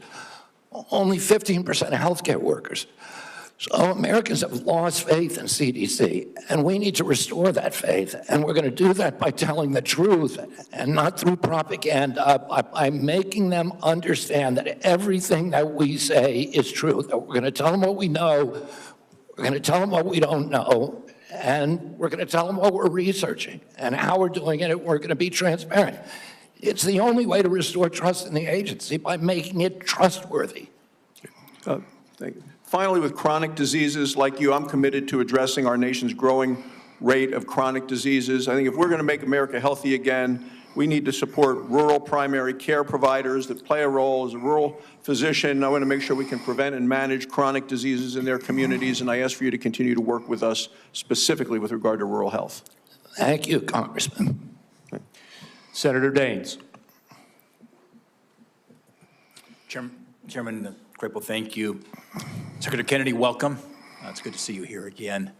I want to begin my time by talking about the issue of federal deregulation of chemical abortion drugs. Since mifepristone was approved in 2000, 25 years ago, the FDA has steadily stripped away safeguards related to this drug, no longer requiring a doctor's prescription, no follow-up visits, no adverse event reporting, and now allowing it to be sent through the mail. Earlier this year, there was a new study that analyzed 865,000 real-world insurance claims, and it found that nearly 11% of women experienced a serious adverse event within 45 days of taking mifepristone. To put that in perspective, that is 22 times higher than the FDA's long-standing estimate of less than 0.5%. While these findings alone are shocking, my conversations with those in the medical profession, credible medical professionals, lead me to believe that even this study may indeed underrepresent the scale of the problem. For years, we've heard the misleading and frankly very harmful lie that's being sold to women that this drug is, and I quote, safe as Tylenol. These lies sadly have real-world consequences. Just last year, 2 women died as a result of taking chemical abortion pills because they were able to access them without appropriate medical oversight. And by the way, that's all allowed by the FDA. Mr. Secretary, I am grateful that you and FDA Commissioner McCary have already begun the process of reviewing this new data on the safety of mifepristone. We talked about this during your confirmation hearing.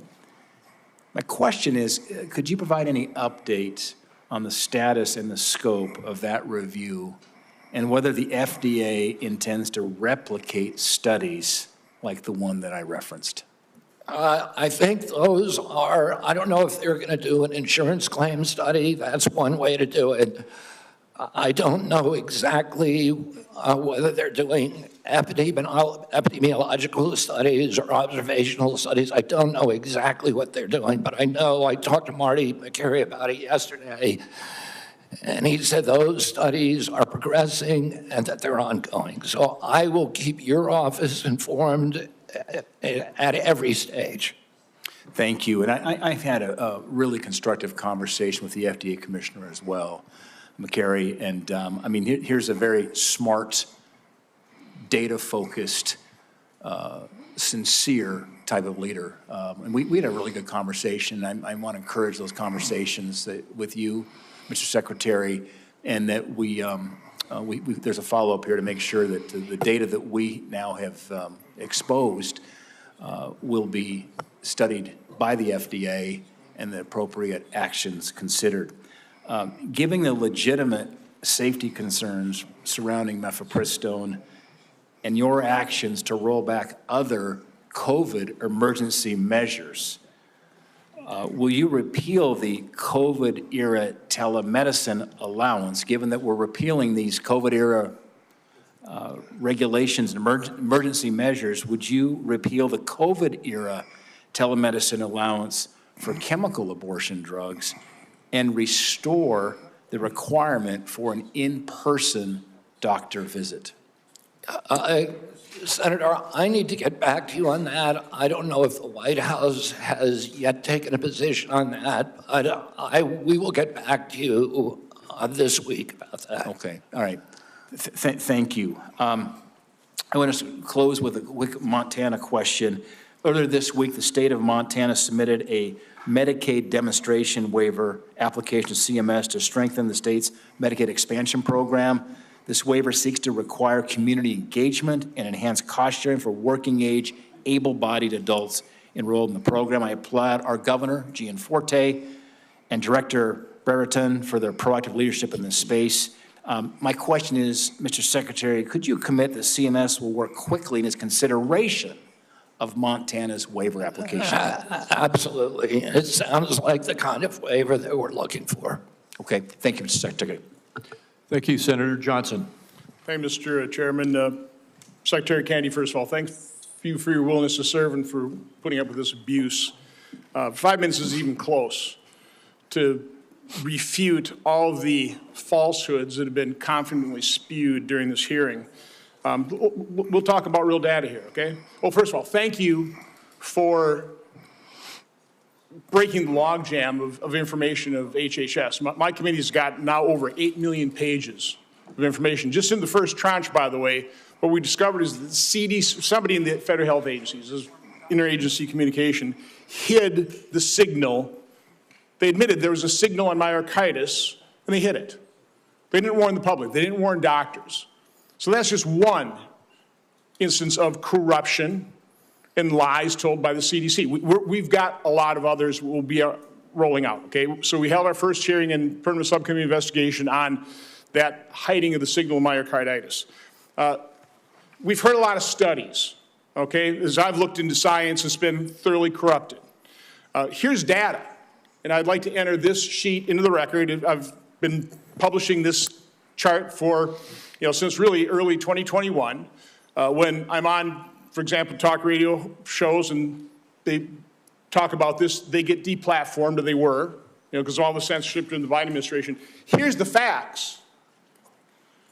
The VAERS system that was touted in October of 2020, this great safety surveillance system on COVID, a few months later, when they didn't like the results, they started denigrating their own system. But VAERS shows that there have been 38,742 deaths reported on VAERS worldwide associated with the COVID vaccine. 38,742.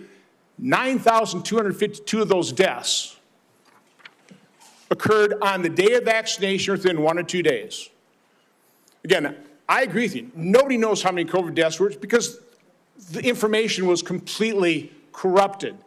Nobody knows how many lives were saved by the, again, I think most people, okay, if you're vulnerable, raise your antibodies, reverse severity, fine. There's not any good study on that. There's just information out there, just claims being made. This is hard evidence. And certainly what I've been advocating for are the injection injured, the childhood vaccine injured. We're going to be holding a hearing next Tuesday on a study done by a high-integrity healthcare facility that shows, that actually looked at vaccinated versus unvaccinated, very high-quality study.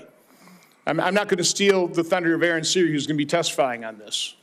I think you're aware of this study that shows the vaccinated population far more prone to chronic illness than people completely unexposed to vaccines. That is just one example of how science has been corrupted by the way, the study was conducted, and when they conducted this, oh no, no matter what the results are, we're going to release this. They got the results in 2000. It is yet to be released. We're going to enter that in the record on Tuesday. Do you want to just talk about what you've witnessed in terms of the capture of the agencies that you're now in charge of, the corruption of science, which I believe you just said, that is almost your number one goal, right, is try to bring integrity and credibility back to science, which has been corrupted by the people who pay for it, by federal health agencies being captured by pharmaceutical industries, by big pharma, by big food. Just, I want to give you, I'm sorry, just the last minute to, first of all, defend yourself, but talk about the corruption of science that you're having to deal with and trying to correct. Yeah, I mean, I'll just tell you one example, and I could sit here and give you thousands. But in 2002, CDC did an internal study of Atlanta and Fulton County, Georgia children, and looked at children who got the MMR vaccine on time and compared those to kids who got them later. So in other words, kids who got them before 36 months and kids who got them afterward. The data from that study showed that black boys who got the vaccine on time had a 260% greater chance of getting an autism diagnosis than children who waited. The chief scientist on that, Dr. William Thompson, the senior vaccine safety scientist at CDC, was ordered to come into a room with 4 other co-authors by his boss, Frank DiStefano, who's the head of the immunization safety branch, and ordered to destroy that data. And then they published it without that fact. So you know that story, I know that story, and you know of hundreds of stories like that. It happens all the time. We are being lied to by these agencies, and we're going to change that right now.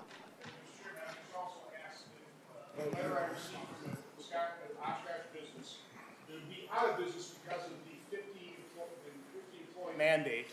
It's going to be out of business. I just want to enter that in the record as well. Without objection.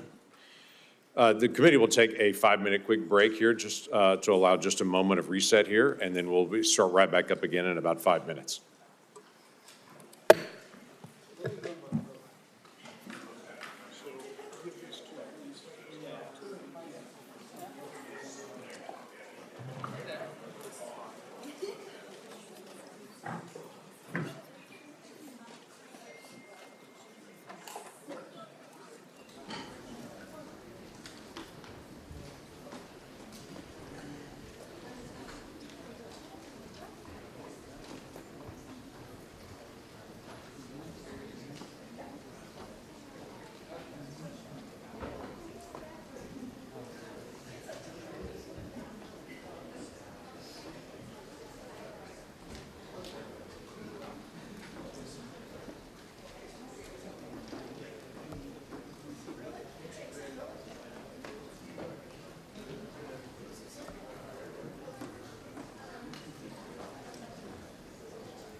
Thank you to everyone.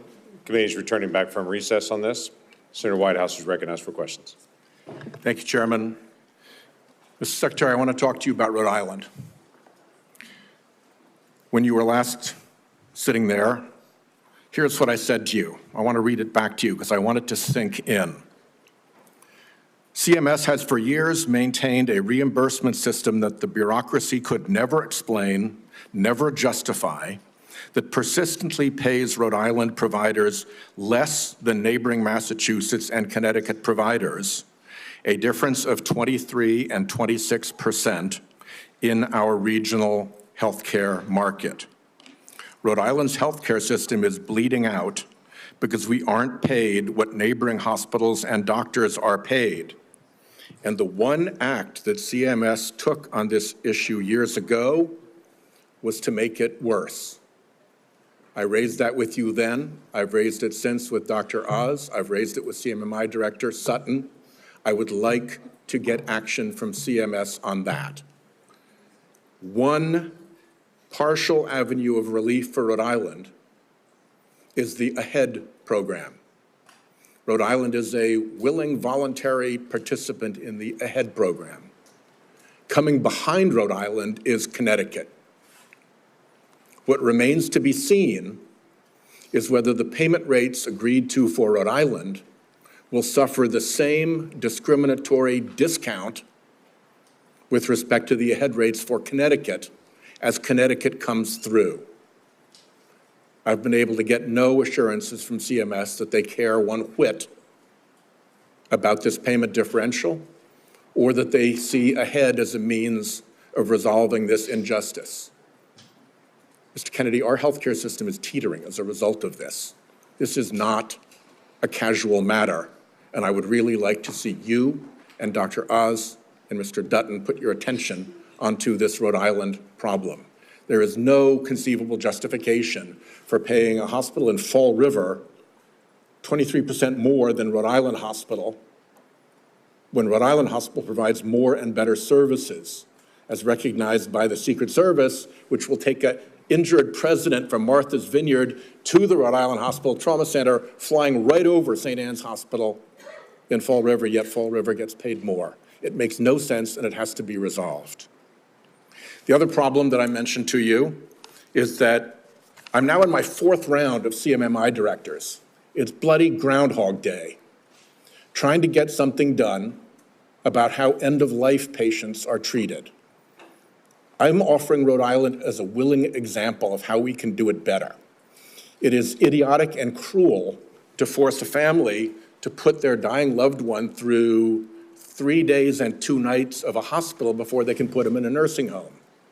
It is equally ridiculous to not allow palliative and curative care to happen together. Providing home care when someone is dying, even if they can still get out of the house or into the yard, is a basic thing to ask. And to have respite care be that somebody comes to the house instead of taking a dying family member to a hospital, that's not even respite. Every single one, Mr. Kennedy, of these waivers has been granted in the past by CMMS and other circumstances. All I want is for somebody to come and work out how we do this in Rhode Island. What is our patient base that we'll do this in, how we put the waivers together. To quote your CMS director, Mr. Oz, he said, as we discussed in your office, we must re-examine how end-of-life care is addressed in this country. I'm offering Rhode Island as an example of how to make it better. I hope you will concede that right now it is not good. So Senator, I need you to respond to me. You guys know where to find me. I'm up in the Hart Building. Yeah. We've reached out, we've tried for meetings, and the progress in all 3 of those areas, fixing the payment gap, getting ahead balanced regionally, and following through on our desire to do good things, improving end-of-life care with waivers you guys have already granted, has gotten me so far no place. And forgive my impatience, a lot of it predates you. I put a hold on Biden nominees because I was getting jerked around by your bureaucracy.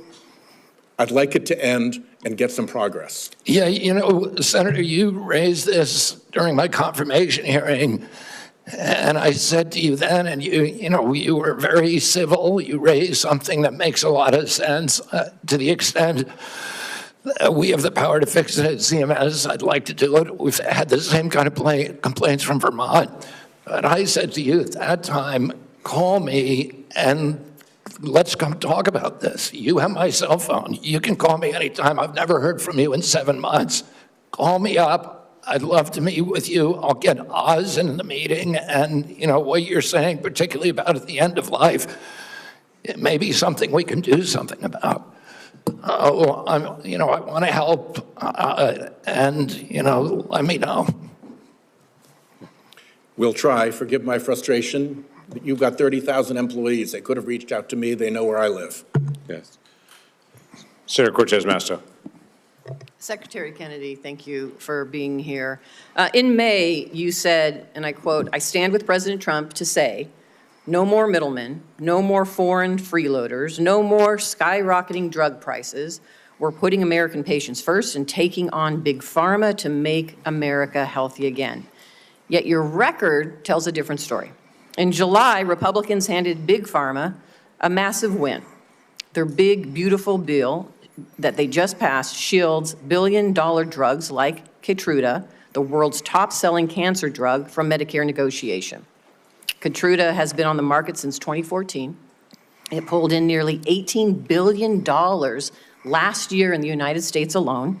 It costs patients up to $175,000 a year, draining Medicare of billions and forcing families into crushing debt or to forego life-saving care. And yet you support the big, beautiful bill. So despite the hype with executive orders and Washington Republicans' only drug pricing law days relief for Medicare patients relying on high-cost cancer drugs, meanwhile, Democrats finally have allowed Medicare to negotiate drug prices. I will say that Keytruda, along with Opdivo and Darzalex, the 3 top-selling cancer drugs, were widely expected to be selected for Part B negotiation in 2026 for 2028 implementation. They are now, because of the actions of this administration, exempt from negotiation for at least several additional years, if not permanently. So my question to you, Mr. Secretary, is how do you justify claiming to take on big pharma while supporting a bill that shields drugs like Keytruda and other cancer drugs from Medicare negotiation, costing seniors and taxpayers billions, and risking the lives of cancer patients who cannot afford their necessary medication? Yeah, Senator, I appreciate the question. The Medicare drug negotiations in the IRA were very well-intentioned, but they were poorly structured. And what we found is that there are actually, the negotiations that have occurred actually have ended up raising the costs for Medicare. We are right now in negotiations. The CBO has not agreed to that. The CBO doesn't say that. And it's just the opposite. CMS So you're data. saying the CBO and independent agencies that validate the costs are wrong? That is CMS data. That's Okay, so let's just focus raising- on the cancer drugs. Why aren't we negotiating those and bringing those down for families? Why does the bill exempt those? It's part of the MFN negotiations. I'm not sure of that provision in the bill, of the one beautiful bill, but the... You're not sure of the provision, the negotiation provision, and how exempted For cancer drugs? Keytruda. Your agency is responsible for that negotiation, and you don't know about it? I know that we're negotiating in the MFN Let me ask you this, Mr. negotiations Secretary. Let me ask you another question. How much are Medicare Part D enrollees expected to pay for prescription drug coverage next year?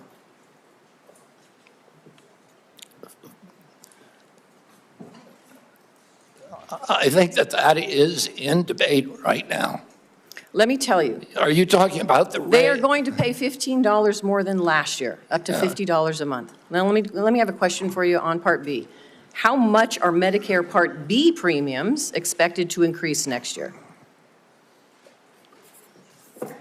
I don't know. I talked to Dr. Oz that is about, yesterday. I think it's they're supposed to increase about 16%. 11.6% or $21.50 more each month. And again, last time we were before me, you couldn't answer the questions of the very agency and the authority that you have to address these issues. You know, next year, seniors and families are facing higher health care costs across the board. 23 million people on Medicare with a standalone Part D drug plan could see their premiums rise to $50 a month, up from $35, because the Trump administration is cutting the federal subsidy that has been keeping costs down. Part B premiums will jump 11.6% to $206 a month in 2026, one of the largest single-year increases in decades. And so for an administration that claims it is lowering costs, my question to you is, what are you going to do to keep costs down for seniors? I mean, I'm already doing what I'm already keeping costs down. What are you doing to keep costs down for seniors, knowing that these costs are going to be increasing? I mean, the program integrity bill, that is the first action that I did when I got in. It's one of the earliest actions in history of a complex regulation by an HHS secretary. A Congressional Budget Office has said that that's brought premiums down by 5%. That is the Congressional Budget Office, which does not like to acknowledge anything that we do. And does that impact seniors? Excuse me? Does that impact seniors? And I know my time is running out. Does that impact seniors? What you just talked about, you're lowering costs. I'm asking you specifically. We're lowering for helping costs. seniors. Does it impact seniors? Does it impact? Come on. Let me just stop here. I didn't My hear time is what running you out, said. so I appreciate the chairman's indulgence here. My concern is you can't answer the questions. The very agency has oversight over these issues and controls the levers to lower costs for seniors. And you can't answer that simple question. I didn't hear your question. Okay, let's go. We'll just proceed, and Senator Tillis has yielded his position to Senator Blackburn, so And she'll take it. Thank you, Mr. Chairman, and Mr. Secretary, thank you for joining us today.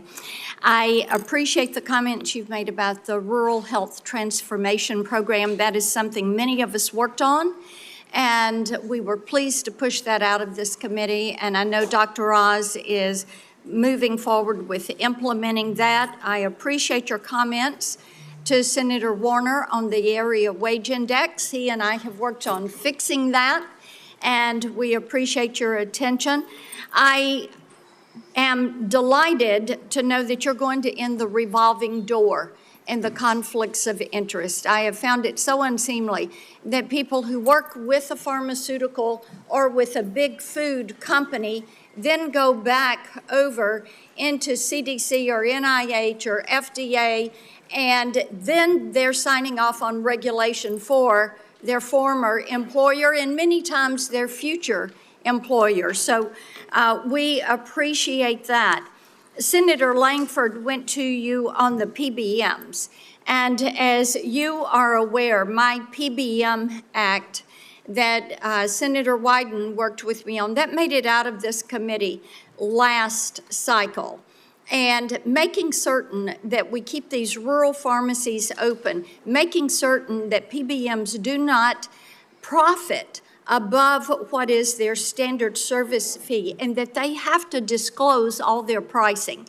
That is going to be an imperative. So will you work with us to get that PBM legislation across the finish line and to the president's desk? Yes, Senator, absolutely.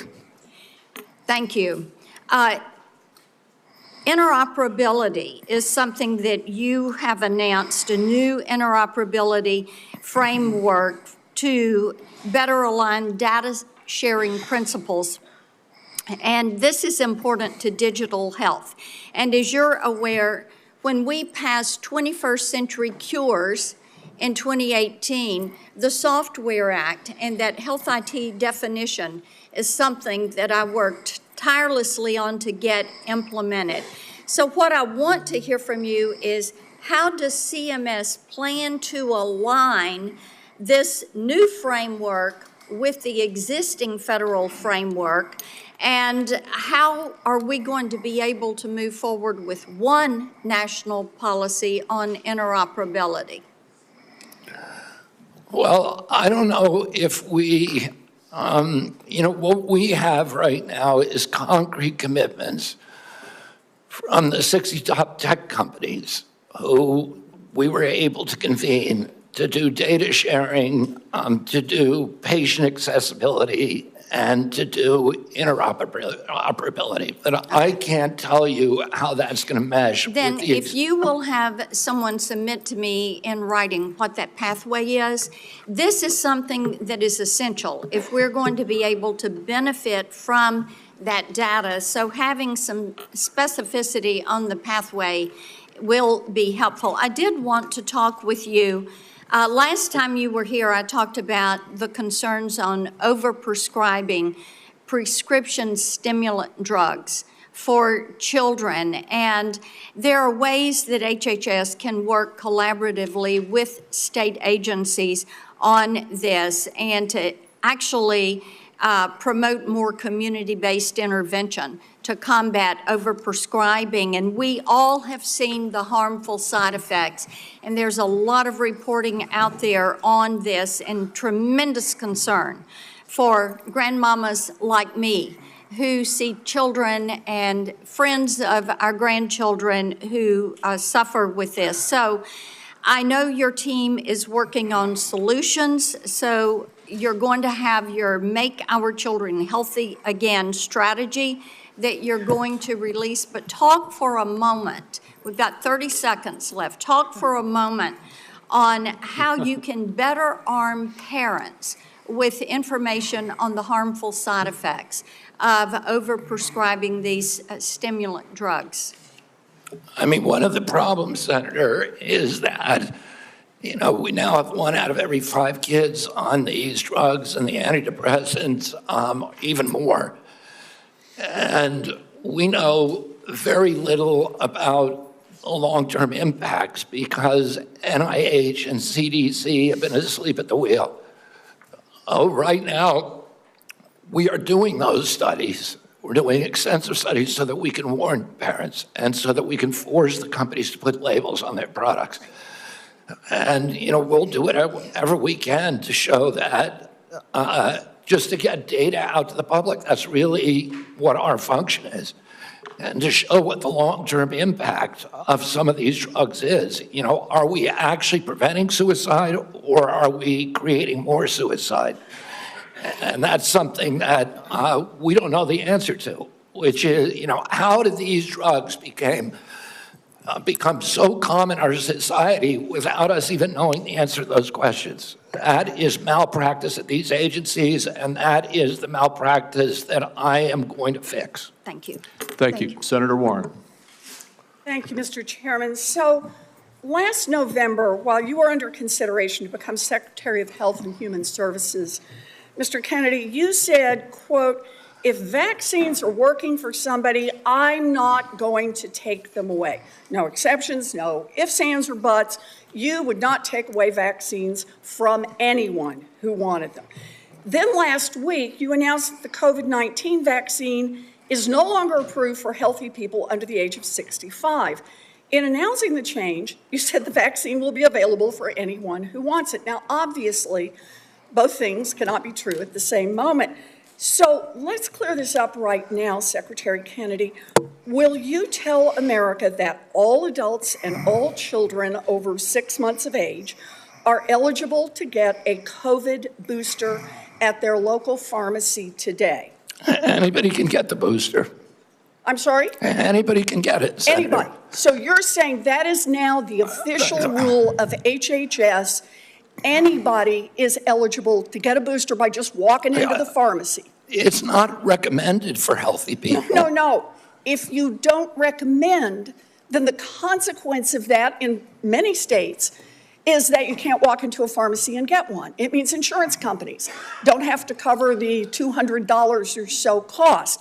As Senator Dr. Cassidy said, you are effectively denying people vaccines. We're not going to recommend a product for which there's no clinical data for that indication. Is that what I should be doing? What you should be doing is honoring your promise that you made when you were looking to get confirmed in this job. You're going like this. And that is, you promised that you would not take away vaccines from anyone who wanted them. You just changed the classification of the COVID vaccine. I'm not taking them away from people, Senator. It takes it away if you can't get it from your pharmacist. Well, most Americans are going to be able to get it from their pharmacy for free. Most Americans will be able to get it from their pharmacy No, the free. question is everyone who wants it. That was your promise, No, Mr. Kennedy, I never mine. promised that I was going to You didn't recommend promise- products with which I'm there is no sorry. indication. When you said. And I know you've vaccines taken are working for $855,000 from someone, pharmaceutical I'm not going to take them companies, away. Senator. Did you hold up a big sign saying that you were lying when you said that? Because you are the one who said you would not take them away. Now, Senator Kennedy. I'm not taking them away from anybody. Secretary, You want me to indicate a product for which there is no clinical data? Senator, Is that what you want? Secretary Kennedy, you said you wouldn't, and now you did. I'm not So taking them away. obviously- Everybody can get access to them. No, they can't walk into a pharmacy the way they could last month and get access. It to a depends on the vaccine. it depends on the It states. depends. A year ago, But they can it did still not get it. depend. Everybody can get A month it. ago, it did not Everybody can depend. get it, Senator. So look, let's move on. You clearly are taking away vaccines. I've seen the list for what's coming up next, and that is the agenda for the next CDC vaccine panel. And first up is ratifying your COVID actions. Second is hepatitis B is on the agenda. So should Americans expect you to take away hepatitis vaccine access as well, even though you promised not to? As I said, I'm not taking vaccines away from anybody. Okay, same answer, right? You're just going to deny that when people can't get access, that you're not taking it away. Then let me ask you, is that the same game you're going to play with Well, measles, you want me to, mumps, so you want me to rubella, recommend chickenpox? every product in the world so that without any clinical trial data? Through on your promises. Yeah, my promise was to give. A month ago, we could get COVID vaccines by just walking You can into a still get pharmacy. COVID vaccines, You Senator. are taking that away. No, you are So still, let me you can ask still you get the one more COVID vaccines, and question, Medicare Secretary will still Kennedy. pay for them, and Medicaid will still pay for them. Tell the head of the CDC that if she refused to sign off on your changes to the childhood vaccine schedule, that she had to resign? No, I told her that she had to resign because I asked her, are you a trustworthy person? And she said no. So if you had an employee who told you they weren't trustworthy, would you ask them to resign, Senator? So I'm sorry, but this is not what she has said publicly. She has Well, said I'm she not was surprised doing about that. pre-approved. So you're saying she's lying? Yes.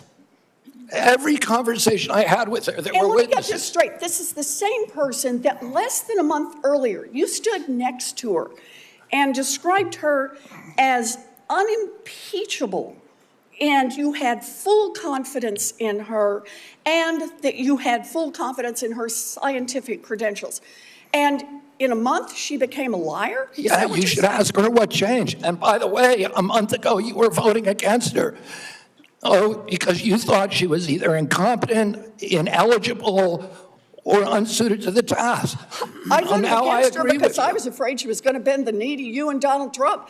And it looks like she didn't bend the knee, so you fired her. Look, you are putting America's babies' health at risk, America's seniors' health at risk, all Americans' health at risk, and you should resign. Senator Sanders.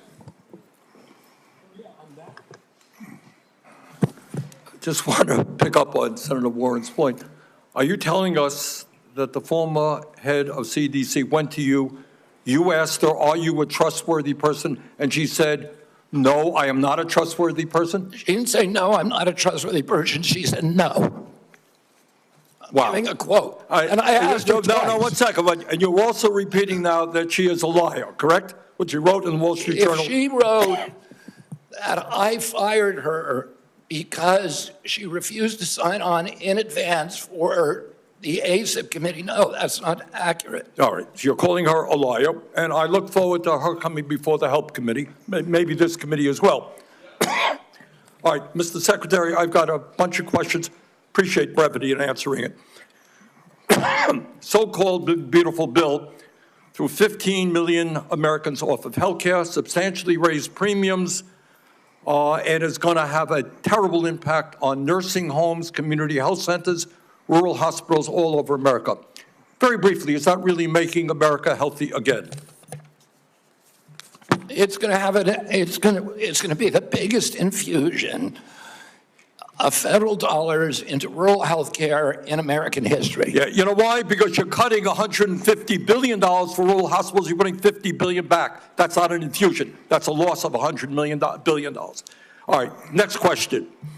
President Trump, who I don't usually agree with, called COVID vaccines, quote, one of the greatest miracles in the history of modern-day medicine that saved tens of millions of lives worldwide. Scientific community agrees with Trump.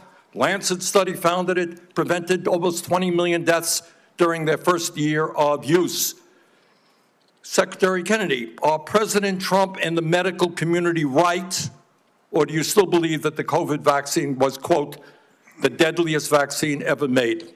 No, first of all, I didn't say that. Oh, I said that in terms of the VAERS reports a while ago. I said today, I think that President Trump should get the Nobel Prize. So who's right? Is Trump in the medical community right, or are you right? President Trump did an extraordinary piece of leadership. Is he right or wrong? Did COVID save millions of lives? As I said, he got Americans back to work. At that time, that particular vaccine was perfectly matched to the virus that was circulating then. And I have no idea how many lives it saved, but it saved quite a few.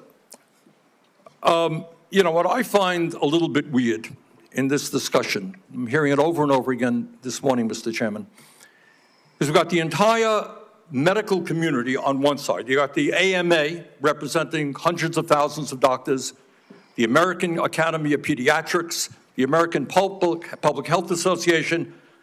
All of these organizations are telling us that COVID vaccine and vaccines in general are safe and effective. You are casting doubt on that. Who are who are the organizations that are agreeing with you and casting aspersions on vaccines? The primary advisors are Marty McCary, Jay Bhattacharya, Dr. Oz, Vinay Prasad. So you got a few doctors who agree with you, and I'm giving you the Not a few doctors. What you're talking about is there's a big difference, Senator, between established science and the scientific establishment, which has been co-opted by the pharmaceutical industry. So you're telling the American people that the American Medical Association, representing hundreds of thousands of people, have been co-opted and that they should not trust their doctors. And the American Academy of Pediatrics, and by the way, just for the record, every single Republican, I don't mean to be political here, Mr. Chairman, has received PAC money from the pharmaceutical industry. Are they all corrupt as well? And I'm telling you, the American Heart Association has been co-opted by the food Everybody but you, Senator. But you know what? When you ran for president, you know, we have a corrupt campaign finance system. Maybe you will agree with me on that. Okay, you were already president, you got a billionaire behind it. You received $300,000 from people, not from the industry, people in it, as I did, from individuals. You corrupt. President Trump got $3 million. Every Republican got corporate PAC money for the pharmaceutical industry. Democrats as well. Everybody is corrupt, but you? Is that what we're looking at? I don't think so. And I think the issue now... I don't even know what you're talking about. Well, I think you do know what I'm talking about. I don't know what you're talking about. The issue is every time anyone disagrees with you... Are you saying the pharmaceutical industry was supporting my presidential campaign? I'm saying, I don't think so. I'm not saying that. I'm saying that the pharmaceutical industry is a greedy institution which is charging us the highest prices in the world. They are pervasive. But to suggest that every institution, the AMA, the pediatrics people, is corrupt because they disagree with you is an insult to the American people. Listen, people disagree with me all the time. I have arguments in my agency, heated arguments every day with Jay Bhattacharya, with Marty McCary, with Dr. Oz. You have given the names of a few people. I have given you the names of organizations representing hundreds of thousands of doctors and scientists. I yield, Mr. President. Senator Tillis. Thank you, Mr. Chair.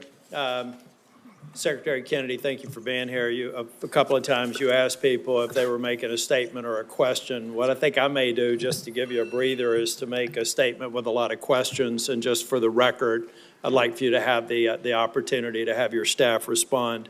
I can't conclude from the discussion today where you are on warp speed.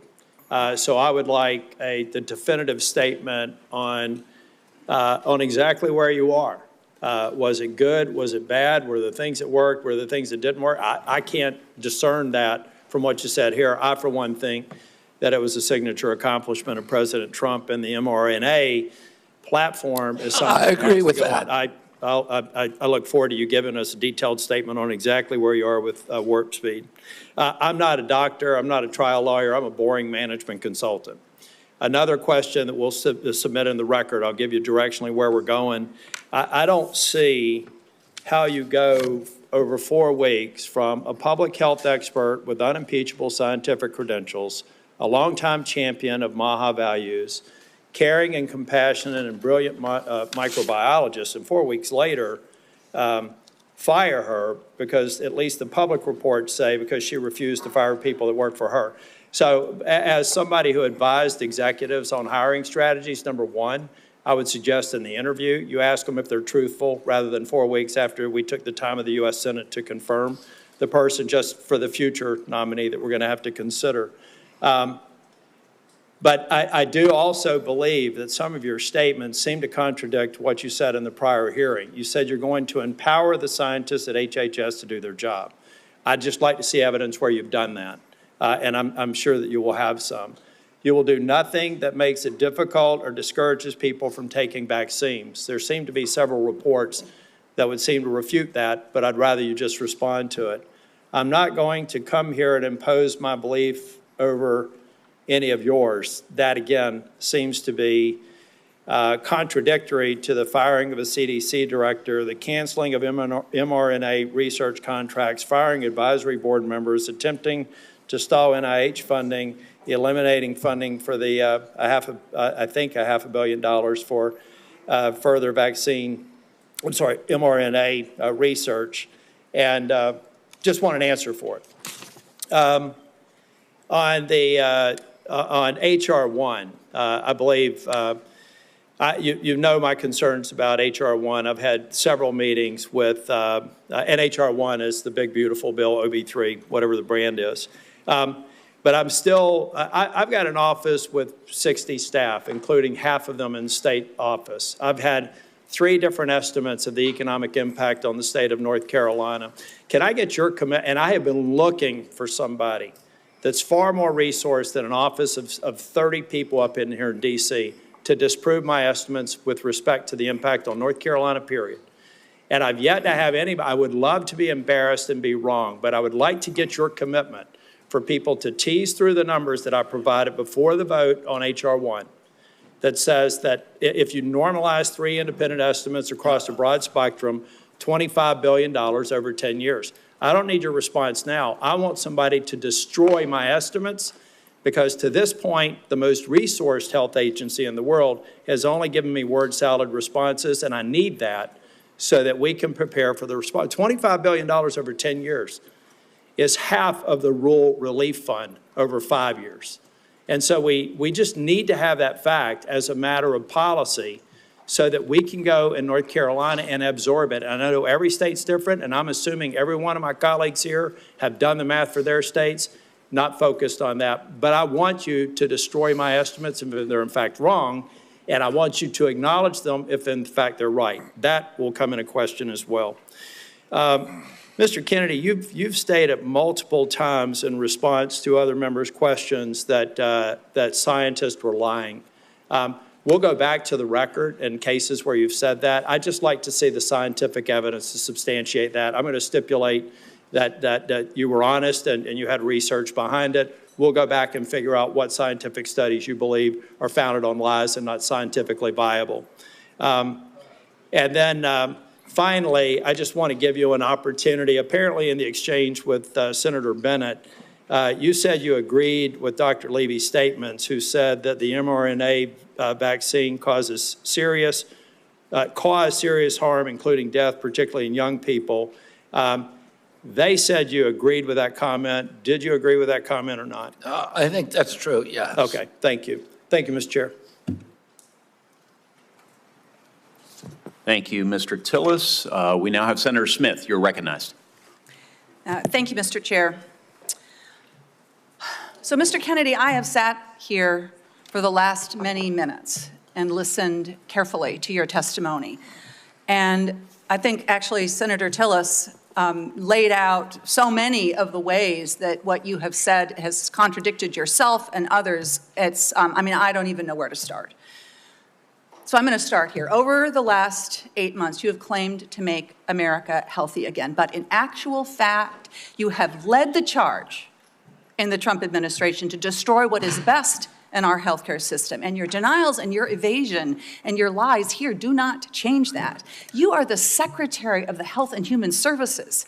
Yet you're trafficking in these fringe idea and discredited theories that are completely out of step with the scientific consensus, and you seem to be willing to say anything in the moment, even if it's untrue. So last time you were before Congress, Secretary Kennedy, you claimed, and I quote, "I have never been anti-vax. I have never told the public to avoid a vaccination." But in a podcast, you said the opposite. You said there's no vaccine that is safe and effective. So that sure sounds anti-vax to me, Secretary Kennedy. So let me ask you, when were you lying, sir? When you told this committee that you were not anti-vax, or when you told Americans that there's no safe and effective vaccine?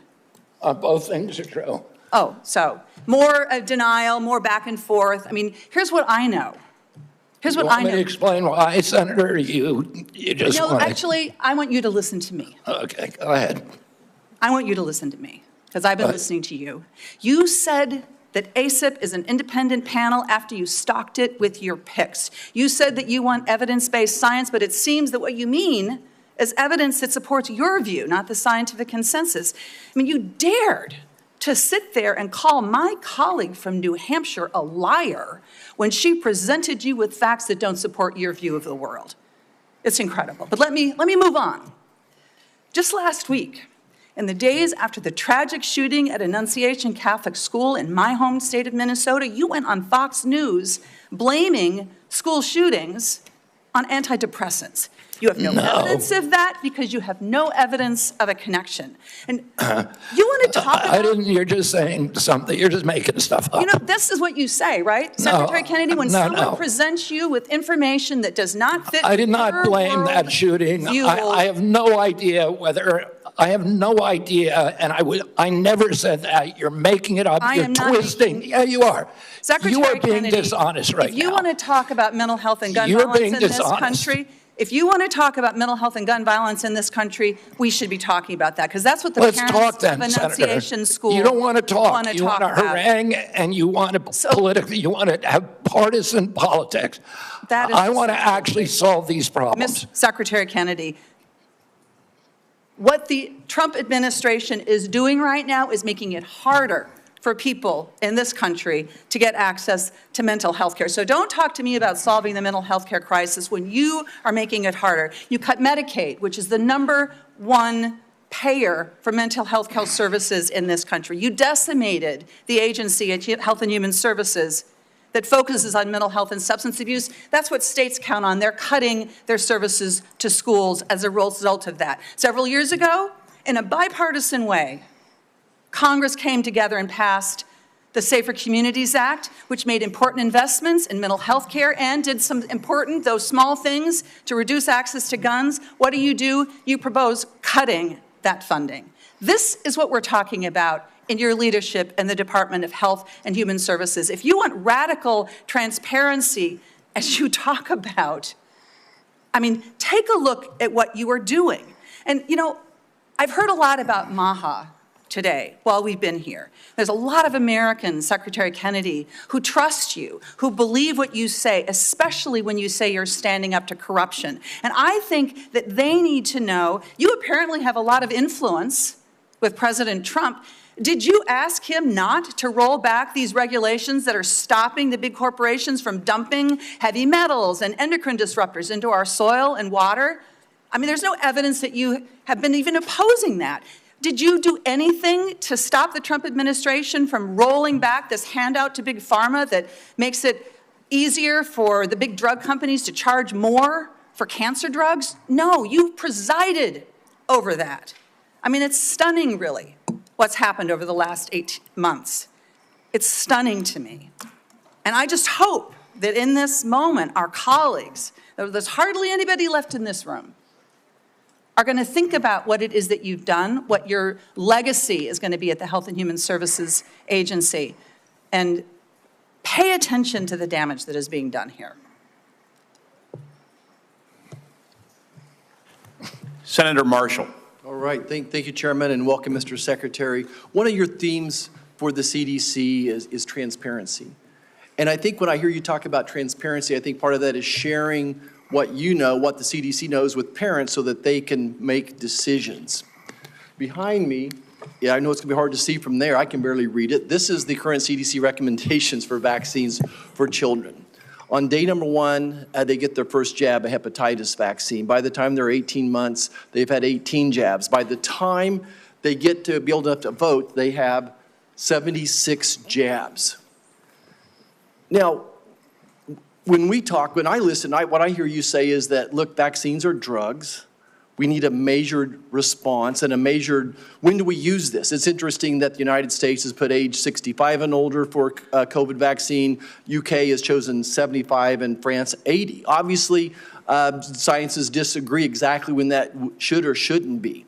Hepatitis B vaccine, it makes no sense to me. I've only delivered 5,000 babies, but we do a hepatitis test on every mom. By the time she delivers that baby, I know her pretty well. And if she doesn't have any risk factors, if she's not an IV drug abuser, if she's in a stable monogamous relationship, nobody at home has hepatitis, I don't see the benefit myself in that hepatitis vaccine. Everyone's eligible for it, everyone can get it, and my pediatricians don't always agree with me. And no, I'm not saying if you don't know the hepatitis status of that patient, they shouldn't get it. I'm not saying if this person's had no prenatal care, that puts them at risk for hepatitis. Can you just speak a little bit, when you talk about transparency and trying to empower and make vaccines available, these should be treated just like a medication? Yeah, I mean, you know, I say I'm not anti-vaccine. Saying I'm anti-vaccine is like saying I'm anti-medicine. Well, I'm pro-medicine, but I understand some medicines harm people. Some of them have risks. Some of them have benefits that outweigh those risks for certain populations, and the same is true with vaccines. And we don't understand the risk profile because vaccines are the only medical intervention, medical device, or pharmaceutical drug that are exempt from pre-licensing safety studies. And so there are 2 hepatitis vaccines, and one of them had a safety study that lasted for 4 days on 143 kids for a product that's going to be given to 76 million kids. Yeah.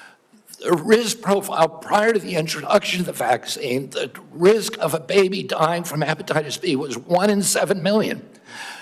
That means you need to give 7 million hepatitis B vaccines to prevent 1 death if you're going to give 7 million. So, Mr. Secretary, and I guess before the press labels me wrong, I'm not anti-vaccine either. I think MMR's been a great vaccine. The DPT's been a great vaccine. Polio's been a great vaccine. Smallpox. So there are great, but it's the measured approach that we're after, the transparency. You're trying to empower parents here. What I feel the difference is, sometimes my friends across the aisle feel like there's a one-size-fits-all, that they should be telling parents what to do. And what you and I are fighting for is we want to empower parents to make these decisions. I want to talk about morbidity and mortality of COVID for just a second. It is so true that 2 things can be true, and I don't understand why, just the rabbit hole some of my colleagues are going down. There's a big difference. When I was out there practicing, doing volunteer work, I was so confused myself on the numbers. People dying with COVID versus from COVID. And we still don't have that message, and I think that's what I hear you saying as well. How many people died from COVID versus with COVID is a different answer. The situation today is so different when this monster virus was made in a laboratory in Wuhan, China, and none of us had ever seen this virus, and we had no immunity to it. But today, every American's had COVID a dozen times probably, and we built up immunity. I think that's why both things are true. It was a miracle. Warp speed was a miracle, what President Trump and his team did, and it saved millions of lives most likely. But it's also true that it probably killed some people. Like most vaccines do, there is a death rate associated. So both things are true. Anything else you want to clear up on the morbidity, mortality of COVID and COVID vaccines? Well, I think you just cleared it up. You know, The COVID vaccine was critical. President Trump's leadership got it to us when our society was locked down and allowed us to open up. It was, as I said, perfectly matched to a virus that was new in the experience of humanity. And so it was a miracle. Right now, we're dealing with completely different circumstances, where the virus has mutated, where it's much less dangerous, where there's a lot of natural immunity and herd immunity. And so the calculus is different, and it's complicated. And, you know, if you just want to turn everything into a soundbite, it makes it, you know, you can't have a grown-up conversation. But, you know, there were more reports to VAERS, which is the only surveillance system that we have, of injuries and deaths from that vaccine than all vaccines put together in history. So we have to acknowledge that there was a cause. We acknowledge that there was a benefit. We can't quantify either one because of the data chaos at CDC, and that's all I'm saying. And they think I'm being evasive because I won't make a kind of a statement that's almost religious in nature. Did it save 1 million lives? Well, there's no data to support that. Or maybe data, you know, there's no study, that there's modeling studies, there's faulty data. I'm not going to sign on to something if I can't do it to a scientific certainty. It doesn't mean that I'm, you know, anti-vax. It just means I'm pro-science. Thank you. I yield back. Thank you. Senator Lujan. Thank you, Mr. Chairman. Secretary Kennedy, Dr. Daskalakis, who recently resigned as director of the National Center for Immunization and Respiratory Diseases, his resignation letter stated he and his team were never allowed to brief you. I'm curious who you're listening to, since it's clear you're not listening to qualified experts like Dr. Daskalakis. Can you give the committee the name of the person? I don't consider Dr. Daskalakis. Mr. Secretary, the question that I have for you is, can you give the committee a name of who you're getting briefed by? I'm getting briefed by all the time by CDC. Just a name. Well, Dr. William Thompson's one name. Thank you very much, sir. Now, but I can get you a whole list of other. It's on my schedule. Mr. Secretary, that's not a hard question. You know a lot of answers. I'm not being evasive. Okay, then you answered it. Let's go on. Now, you said that you're soon going to release a study claiming to reveal the cause of autism, timed unsurprisingly with the upcoming ACIP meeting to justify taking vaccines from Americans. Now, as you know, autism affects millions of children. So I'd guess you'd have the nation's top medical experts working on this. Mr. Kennedy, you hired a man named David Geyer to conduct this study. Is that correct? No. Is Mr. David Geyer working for HHS? He's a contractor, but he's not conducting a study. He's a contractor? He's a contractor. Do you know who works for you, Mr. Kennedy? Yeah. Do you know that Mr. Geyer is listed as a HHS on the employee directory as a senior data analyst, not a contractor? He's a contractor. He's not an SGE. So is your website wrong? He's not an SGE. I don't know what the... I'm going to pull up the website for you? He's a contractor. If the website says he is a senior data analyst, will you at least admit to the committee I don't know if wrong? a contractor can be classified as a senior data analyst or not. Is Mr. Geyer a doctor? No. Did you know he never went to medical school? He's not practicing medicine. Did you know that he got caught in Maryland and was charged for practicing medicine without a medical license? He was charged by a medical board. He sued the medical board, and the medical board was found to have acted in actual malice and was fined $2.6 million by a judge in Maryland for doing that. See, so you choose to know a lot when you want to know a lot. It's incredible, Mr. Kennedy. Senator, you're ridiculous. So here's the question I have. You brought him in to do this study. I think there's no question about it. I told you he's not doing a study. Is he participating in the study? No. What is he doing any analysis in regards to this study? No. What he's doing is getting access to the Vaccine Safety Data Link, which is the biggest repository for vaccine information that your friend would not give us for 7 months. For Mr. 7 Secretary, months. let me ask you this question, just because you know the answer. What is Mr. Geyer doing? He is the only one, because Congress ordered CDC to open up the VSD to him in 2002. He's the only outsider who's ever seen it. So because CDC will not give us, they have Mr. Secretary, is he participating in this then? No, he is. But you just said he's the only dude that knows what's going on here. Do you want me to explain it to you, Senator, or do you just want to show? Do you just want to showboat? I'll submit this. You just want to showboat for your ads, or do you want to hear a real answer to your question? Mr. Secretary, you choose to know answers to questions with some colleagues. And I'm willing to give you the answer. I'm willing to give you the answer. Mr. Secretary, someone should have asked you, maybe President Trump should have asked you, are you a trustworthy person? And we should have waited for an answer then. Let's move on. I don't even know what you're talking about. You're talking gibberish. Mr. Secretary, let me speak slowly and clearly so that you can understand me through my New Mexico accent. And then give me a chance to answer. Does this help? Can you understand me? Yes. Appreciate that. Mr. Secretary, yes or no, did you hire Mr. Geyer to do this study? No. Mr. Chairman, well, let me ask, maybe we'll just get a good answer here. Mr. Secretary, will you commit to sharing the protocols used for the autism study with Congress and to the public? They're public. Will you commit to giving it to this committee by the end of the week? No, not because that's not the way it works. Will you don't even know what you're talking about. Mr. Secretary, will you commit to sharing the protocols for this study by the end of the month? We already have You just said it's public. We put out the notice of funding opportunities, and then the scientists from all over the world. You're not understanding me. Let me speak No, clearly you're not again. understanding how the world works. Do you understand what the protocols Senator, are? Do you understand what they are? The scientists who are doing the studies submit the protocol. Okay, so you know what they are. That's not coming from us. So will you commit to sharing those protocols with this committee? Well, anybody can get a hold of the protocol. It's published with the study. Mr. Chairman, what I'd like to ask is for your commitment here. I'll send a letter to the Secretary. I'll ask for support from the leadership of this committee to ask for those protocols. If those protocols are not given to this committee. Anybody can get the protocols. Mr. Secretary, I'm not talking to you. Mr. Chairman, what I'm asking. If the protocols are public, we can work with you to. What I'm asking, Mr. Chairman, is that if those protocols are not given to this committee, I'm asking for your agreement that we follow through with the subpoena to get them. No, I will not agree to subpoena anything. Let's see what happens. Mr. Chairman, you'll help me get them if they're available publicly? Yes. I appreciate that, Mr. Chairman. Mr. Kennedy, with all the questions here today, people just want to know the truth. I don't think so. Mr. Secretary, you don't think so. Thank you. I don't think so. I hope everyone recording that got that, because there explains the Secretary's tenure here.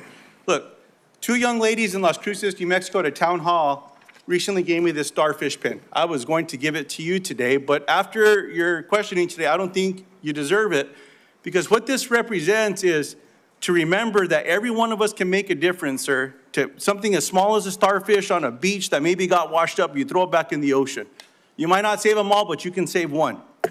I'm sorry that you're not worthy of this nice little pin, sir, as a nice reminder. I'm going to pray for you, Secretary Kennedy. I hope we do better. I want you to do better. But today was a failure for you, man. I yield back. Senator Warnock. Thank you, Brother Chair. Less than a month ago, we received the heartbreaking news that a gunman opened fire at the CDC campus in Atlanta, Georgia. This obviously is my neck of the woods. This is heart-wrenching for all Americans, but for those of us especially who live in that area. A DeKalb County police officer, David Rose, was killed. The shots hit buildings on campus in at least 180 places, narrowly missing the CDC's daycare center. Law enforcement recovered nearly 500 shell casings. Clearly, he came to do a lot of damage.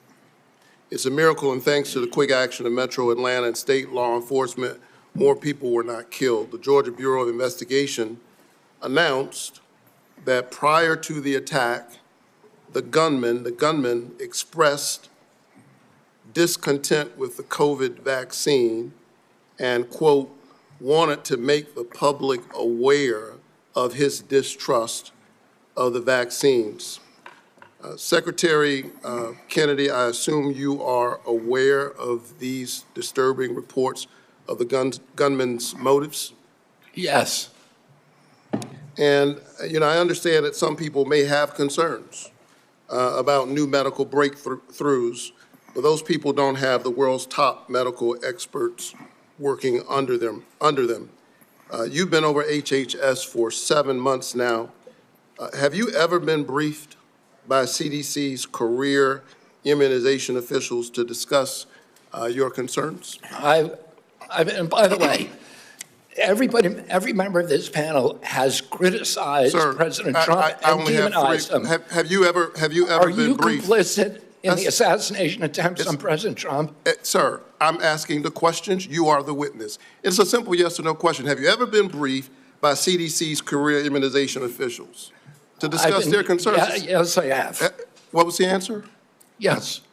You have been briefed by CDC officials, the career immunization officials, to express your... The senior vaccine safety scientist, for example. Have you ever been to the CDC as secretary before the shooting on August 8th? Have I ever been there as secretary? Have you been there as secretary before the shooting? Okay. Let's return to the shooting and the aftermath.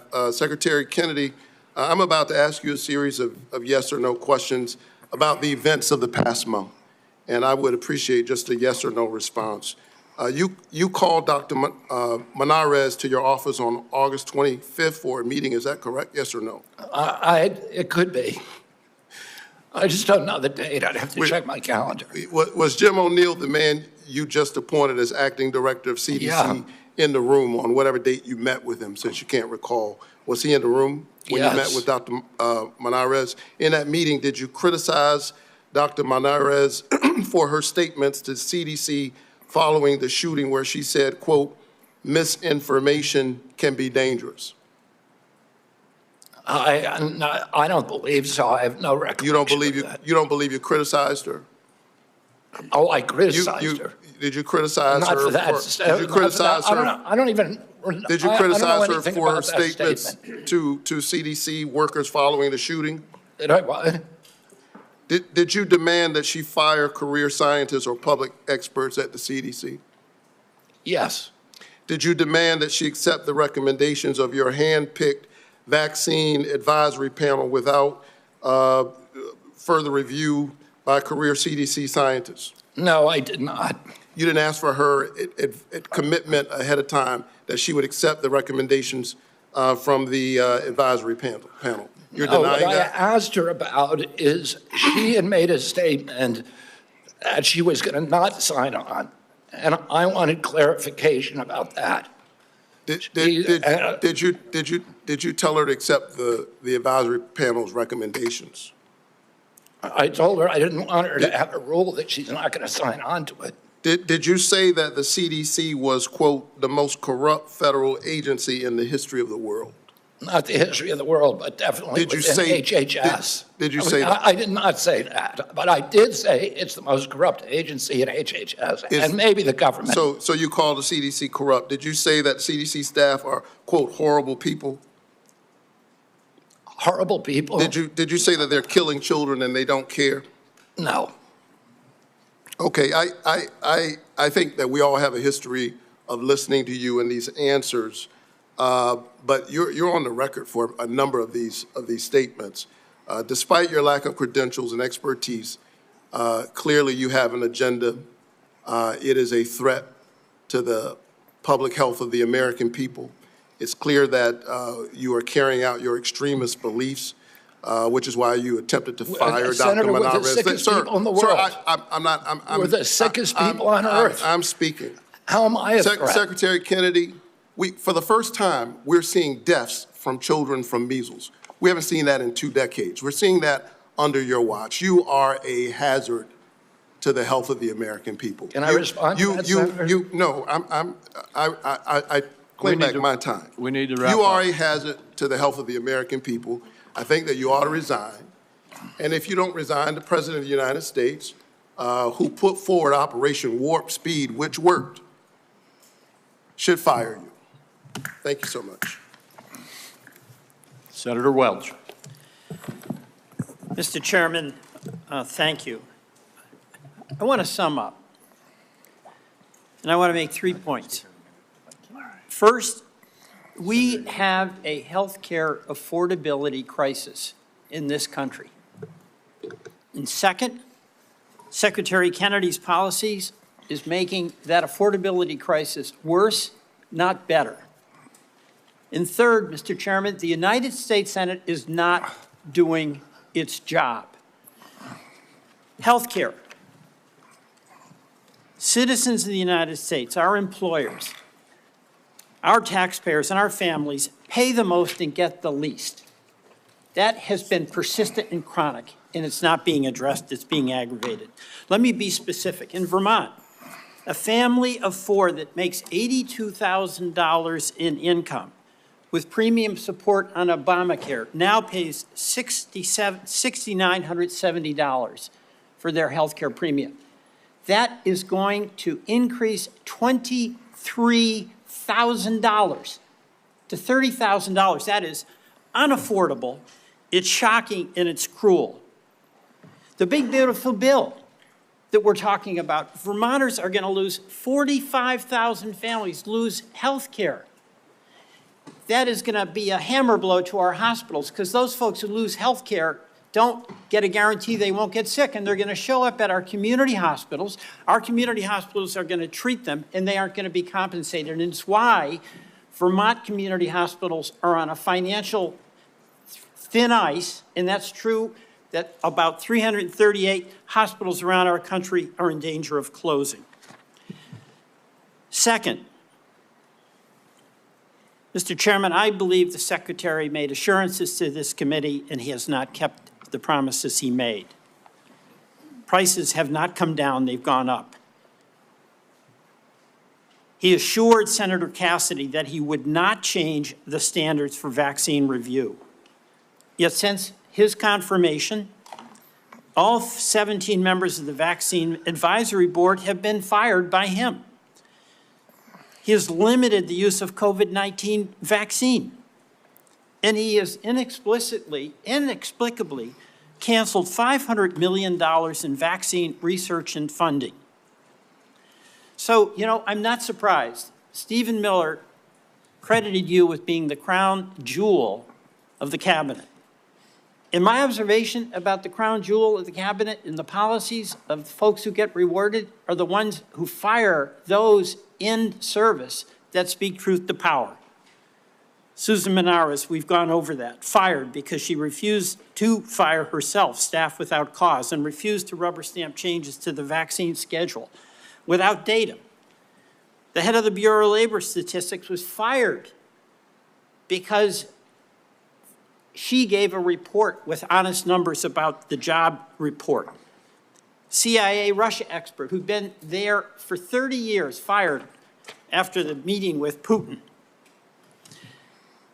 So, Mr. President, that is serious and worrisome. But I want to finally end by challenging us in the United States Senate to do our job. We have a constitutional responsibility to be a check and balance. And the fear of our founders was that there would be a concentration of power in one branch, and that would lead to catastrophic consequences for our country. And what has Congress done? On oversight and advice and consent, we have confirmed a vaccine denier. On tariffs, we've given up our constitutional responsibility. On appropriations, we're bending the knee to an administration that is rescinding and decided what to spend and what not to spend, despite what our law in a bipartisan way was passed. We cannot cede power, and there are consequences.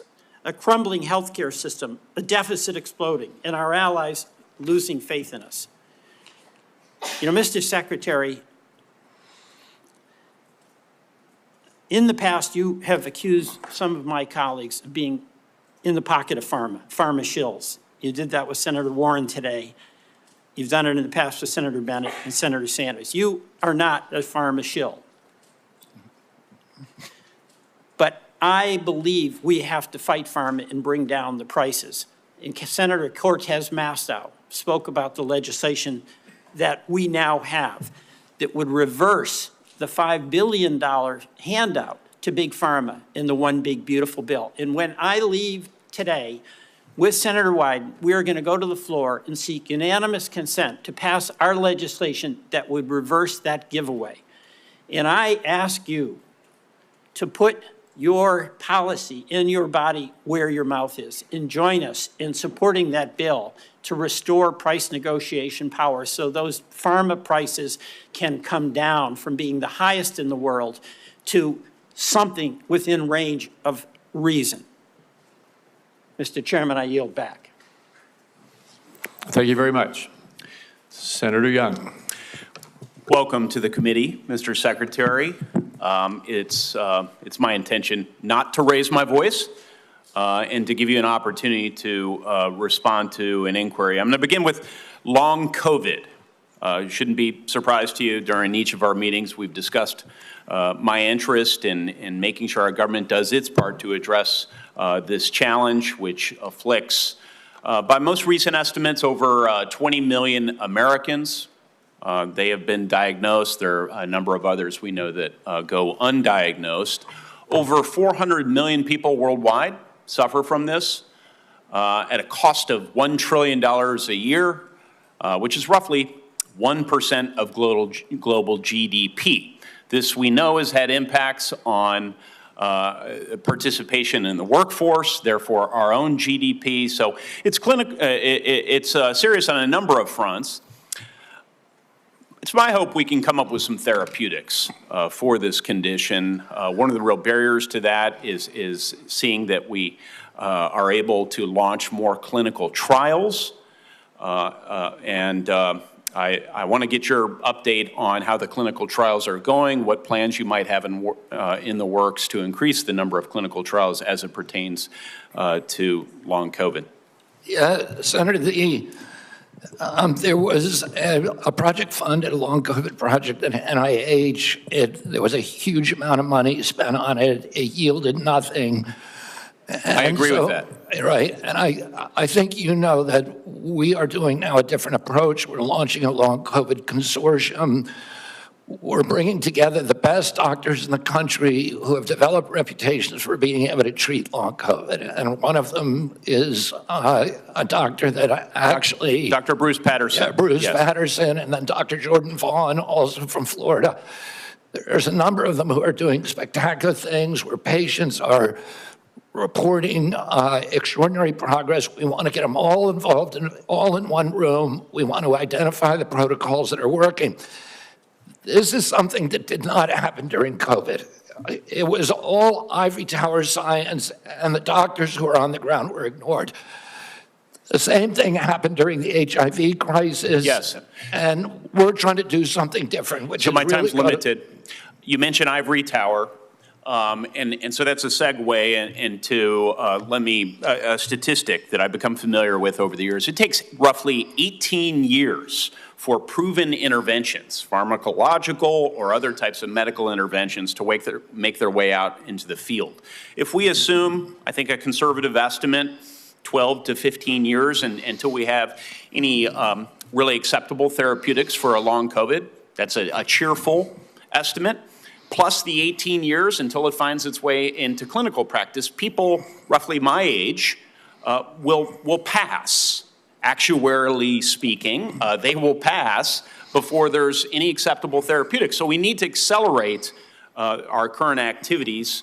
Can you give me a couple of things you're going to do to ensure that we accelerate our development of therapeutics? I mean, the best solution is the same kind of solutions that we should have been pursuing during COVID, which is off-the-shelf approved drugs for that are there already. Yes. So you don't and have it was to go recently through reported that all the major pharma companies, I'm sorry if there's one good student exception, are serving as barriers to clinical trials. How can they repurpose? It is bizarre that that's happening. Okay, you're the seeing that Secretary of happening. HHS. Will you be cracking down on this lack of Yes, cooperation? yes. Thank you. Yes. Thank you so much.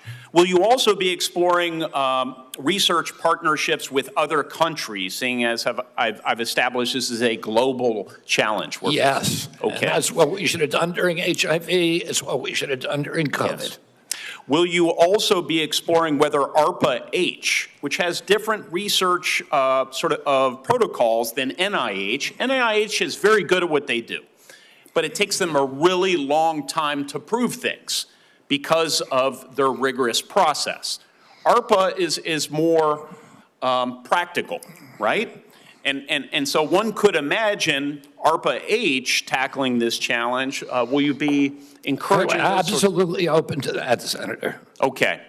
Will you be working with me and other members of the committee on your aggressive strategy as it continues to and be looking for good articulated? ideas everywhere. Okay. The last thing I'd like to briefly touch on with the chairman's indulgence is just recognizing the president's leadership as it relates to the appropriate use of civil commitment to deal with homelessness challenges, mental health challenges, et cetera. He's taking a look at these practices. This can be a difficult conversation for so many of us, but I think it is worth considering whether government can play a more assertive role in helping people off the streets who have serious mental illness get off the streets, receive the sort of treatment they really need to be healthy. Can you provide some very brief thoughts on this topic, and maybe then I could follow up with a phone call? On the topic of civil commitment. Yeah. We can follow up, Mr. It's mainly happening in the States, so I want to hear your ideas on it if there's something that you think. Yeah, I think the president said, you know, we ought to take a look at it. If there's somebody in 20-degree below zero temperatures consistently in Washington, D.C., and they're believed to perhaps have mental health challenges, might we consider how to offer them care in a controlled setting rather than allowing them to freeze to death? Might that be humane as we reconsider our application of our laws? Follow up on that with Yeah. All right. And Mr. Secretary, you've been here just like a minute or so under 3 hours. We appreciate that. We're not quite done yet. Senator Wyden has asked for one more round, so I said he, as the ranking member, should have the right to have one more round of 5 minutes for himself. And so, Senator Wyden, why don't you go ahead? Mr. Secretary, we'll keep this brief. I want to ask about mifepristone. I was the first member of Congress to hold a hearing on this drug, which now has served more than 7.5 million women, and of course it is used for reproductive health and medication abortion. It has been documented again and again as safe, and people say safer than Tylenol. And the reason that I'm asking the question is that I'm getting reports that you've said you're going to conduct a complete review of mifepristone's safety, and what we're hearing is it's not based on new clinical trials or data from the scientific community, but on one reviewed paper that's not a peer-reviewed paper by a political organization and Project 2025 sponsor whose stated mission is to advance an anti-abortion agenda. So what I'd like to hear today is for you to say that you'll commit that your best scientists, without bias, will be permitted to conduct this entirely unnecessary safety review. I don't see any evidence for it. You've called for it. But what I'd like to do is make sure that it's done right, and I'm very troubled by what I've heard about it. Your thoughts?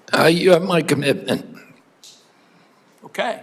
That'll be good science and good scientists. Okay.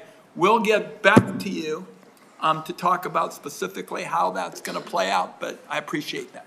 Okay, one last point for you, Mr. Chairman. I'm going to ask unanimous consent to enter into the record declaration by these kids, you know, some of them very young, who in the middle of the night, we were told by whistleblowers, are being whisked away and the like. And what I'd like to enter into the record are statements by these kids that we have learned about, and also a memo prepared by the Guatemalan government outlining the deportation effort into the record. We've been able to obtain that, and I think it's an important part of the debate. And with that, I beat my time of 5 minutes. All right, without objection. Thank you very much, Senator Wyden. And we are now at the point where I'll just make a couple of very brief personal closing remarks, and then I've decided, Mr. Secretary, you know, I said at the outset of this hearing it was going to be some partisan battling going on. That is something that is very obvious to anybody who's paid any attention to what's happened in the last 3 hours. There were several times that you were cut off or I had to cut you off because we needed to keep moving along. And I'm not suggesting that you need to or should, but if there's anything that you felt you didn't have a chance to say, if you could briefly say it now, or if you would like, you'll have the opportunity to submit written responses to questions, which I'm going to reference in a minute, and you could make any further statements that you would like to make at that point. But I think I'll have mercy on everybody here and let us adjourn. All right. Wise choice. Let me just say now that senators will be allowed to submit questions to you for the record by next Thursday, September 11th, by 5 p.m. And I just want to say, Mr. Secretary, during former Secretary Becerra's tenure, responses to these kinds of questions for the record were not delivered in a timely manner. And the example I'm going to give you is that on March 22, 2023, he got questions. He answered in February 22, 2024, 11 months later. A year seems excessive. And I'm going to ask you and your team to not follow the precedent set by Secretary Becerra, and instead to respond as promptly as you can to the questions for the record that you receive. I ask that of every single nominee, and you may or may not recall, you've probably already told me you would do that in your nomination hearing. But with that, once again, to my colleagues, the deadline for submitting these questions for the record is September 11th at 5 p.m. And hearing nothing further, this hearing is adjourned.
Ladies and gentlemen, the First Lady of the United States.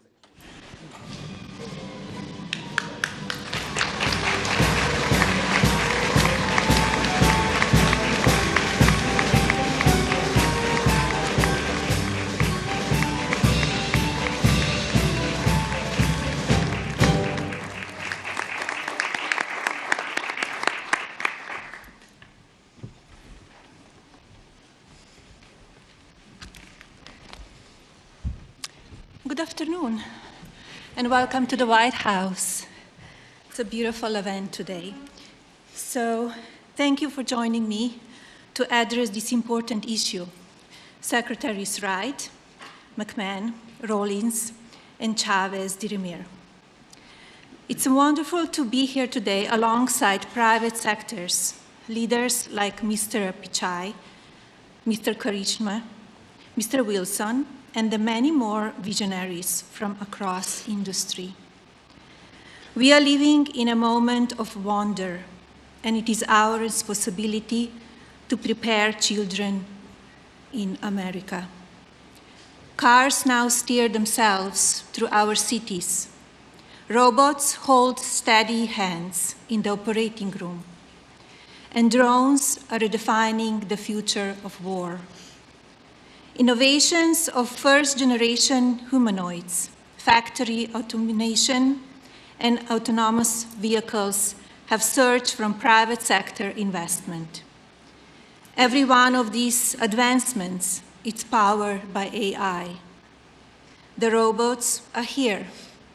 Our future is no longer science fiction. Data from the Bureau of Economic Analysis shows that AI innovation is clearly boosting America's GDP growth. Surely this is not a trend, for AI will serve as the underpinning of every business sector in our nation, including education, life sciences, finance, and design. In fact, I predict AI will represent the single largest growth category in our nation during this administration, and I won't be surprised if AI becomes known as the greatest engine of progress in the history of the United States of America. But as leaders and parents, we must manage AI's growth responsibly. During this primitive stage, it is our duty to treat AI as we would our own children, empowering but with watchful guidance. Today, in this room, is filled with the brightest minds of our time. As such, I challenge you to focus on 3 strategic priorities of AI's ecosystem, so America can lead in shaping a new, magnificent world. Infrastructure and energy, national security, and of course, talent. We must ensure America's talent, our workforce, is prepared to sustain AI's progress. And the Presidential AI Challenge is our first major step to galvanize America's parents, educators, and students with this mission. English is a new coding language for many, and with it, creativity will flow from every corner of America, sparking new industries, careers, and jobs. By supporting the Presidential AI Challenge, you are investing in our youth, America's next era builders. I would be remiss if I didn't thank our very determined Director of the Office of Science and Technology Policy, Mr. Michael Cartesius. Michael's vision will have a profound effect on how emerging technology shapes our future. Thank you, Michael. No, thank you, Madam First Lady, for your remarks and for hosting this second meeting of the White House Task Force on AI Education. And thank you to all of my colleagues on the task force here, including Secretary McMahon, Secretary Rollins, Secretary Chavez-DeRemier, Secretary Wright, and White House AI and Crypto Czar, David Sachs. We are thrilled also to welcome a new member of a task force today, Assistant to the President for the Office of the First Lady, Haley Harrison. Thank you for joining us. It is an honor to have the support and advice of the First Lady as we seek to implement the President's plans to give America's children the chance to learn how to navigate our ever-changing technological world. As AI reshapes how people learn, work, and communicate, President Trump is committed to ensuring that Americans are equipped to lead the world in harnessing this technology for increased productivity and prosperity. To further that end, in April, the President signed an executive order focusing on the formation and promotion of AI educational and workforce development programs, especially for America's young people. Familiarity with how these exciting new tools work will, we hope, lay a very important foundation for a lifetime of innovation. That is why President Trump established this White House task force on AI education, and that is why this task force has helped put together the Presidential AI Challenge, which the First Lady launched just last week. And for that, thank you so much, Mrs. Trump. We are here today to talk about our future in the most real sense imaginable, how America's children can be prepared to build our country tomorrow with the cutting-edge tools of today.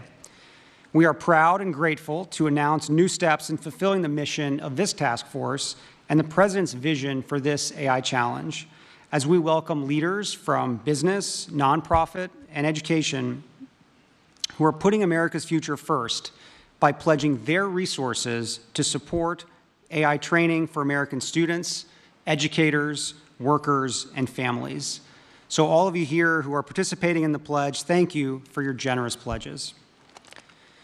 The many contributors here today are committed to providing not only vital hardware, infrastructure, and education technology for students, but professional development opportunities for workers, for teachers, and for parents. Resources being made available include interactive lessons, educational toolkits, classroom guides, certifications, courses, workshops, webinars, and so much more. We are also honored to be joined by representatives of parent groups who we trust will continue to provide invaluable advice. We are humbled by the responsibility you share with us in educating America's children, and very proud to seek your input and participation in every part of this effort. And as a new father of an 8-week-old, this means more to me than probably anything else we're talking about today. No one loves this nation's children and students like you do as their parents, who are each child's first teachers. Americans of all ages look forward to celebrating 250 years of U.S. independence next year, and remembering our even longer national story of pilgrims, patriots, pioneers, conquering new frontiers, and building a future for their posterity. Today, we are grateful for this opportunity to invest in our children's future in turn, and to give this generation and generations of Americans to come the tools they need to master the frontiers of AI. Thank you all. And now, Secretary McMahon, would you like to say a few words? Well, thank you very much, and what an honor it is to share the dais today with our First Lady and my former cabinet members and colleagues here today. I think AI is certainly one of those technologies that we must embrace, certainly because it is here. It is such a valuable tool, and we are certainly going to do our best to utilize it at the Department of Education. I think we're looking at our work in 3 AI areas. We are supporting current grantees. We are prioritizing future investments, and we're integrating AI in our own workforce at the department. So I am certainly, and maybe a little to the table later than some as an adapter, but clearly I certainly am now an adapter in utilizing some forms of AI, which I'm finding so incredibly helpful. And I bet that Barron is helping you with a little bit of this as well, and maybe charging you a little bit with that. I would think so. In supporting our current grantees, we've issued a Dear Colleague letter telling anyone who has received an ED grant that AI tools and technologies are allowable use of federal education funds. Our goal is to empower states and schools to begin exploring AI integration in a way that works best for their communities. And I'm next week actually going to go to the Alpha School in Austin, Texas, to see AI in action in the school, so I'll be anxious to report back and see how that works. We are prioritizing future investments as I've now made AI one of my priorities as secretary. This explicitly encourages the integration of AI in teaching, learning, and school operations. Any grant applications that come into the department that utilize AI will be more strongly considered, for their grants. Might even get some bonus points for that. We want to integrate AI at Ed. We're exploring ways to utilize AI in our processes across the department, not to replace human judgment and work, but to make us more efficient and effective. And I think that should be a goal everywhere. Ed is fully aligned with the Presidential AI Challenge and is encouraging students and educators to explore AI technologies with curiosity and with creativity. It's not one of those things to be afraid of. Let's embrace it. Let's develop AI-based solutions to real-world problems and cultivate an AI-informed, future-ready workforce. Ed strongly supports the Pledge to America's Youth. We are thankful to the folks in the room today and many others who have made commitments to expand AI access and understanding across schools, very important across all over the country. And as I am touring and visiting schools of all kinds of different schools around the country, I will be looking to see how AI is being utilized and totally impressed by what I'm seeing. We are helping schools prepare every school, every child, every student for the AI-driven world. Thank you, Secretary Rollins. Well, first of all, I will turn my microphone on. First of all, I just want to say thank you all. I'm Brooke Rollins, and what a joy to be up here with my fellow cabinet members. Michael Kratsios, you are just a visionary. And I think back to the first term when we were able to work together. It's just incredible to see you lead and drive and cast a vision supported by so many incredible people here, and I know your team. But it's just a joy to see this incredible perhaps one of the most important issues, if not the most, that we have to address and embrace and build as a culture, as a society, as America. It's just so great. And to our incredible First Lady, it goes without saying that you're strong and steady leadership, and whatever you put your hand and your mind to is beyond what any of us could have hoped or imagined in terms of your leadership, your ability to move mountains for what you believe is important. I saw it with your Be Best campaign in the first term, and now to see you put your intellect and your heart and your work behind this is just incredibly encouraging. And as your friend, I'm just so grateful. So thank you for your leadership.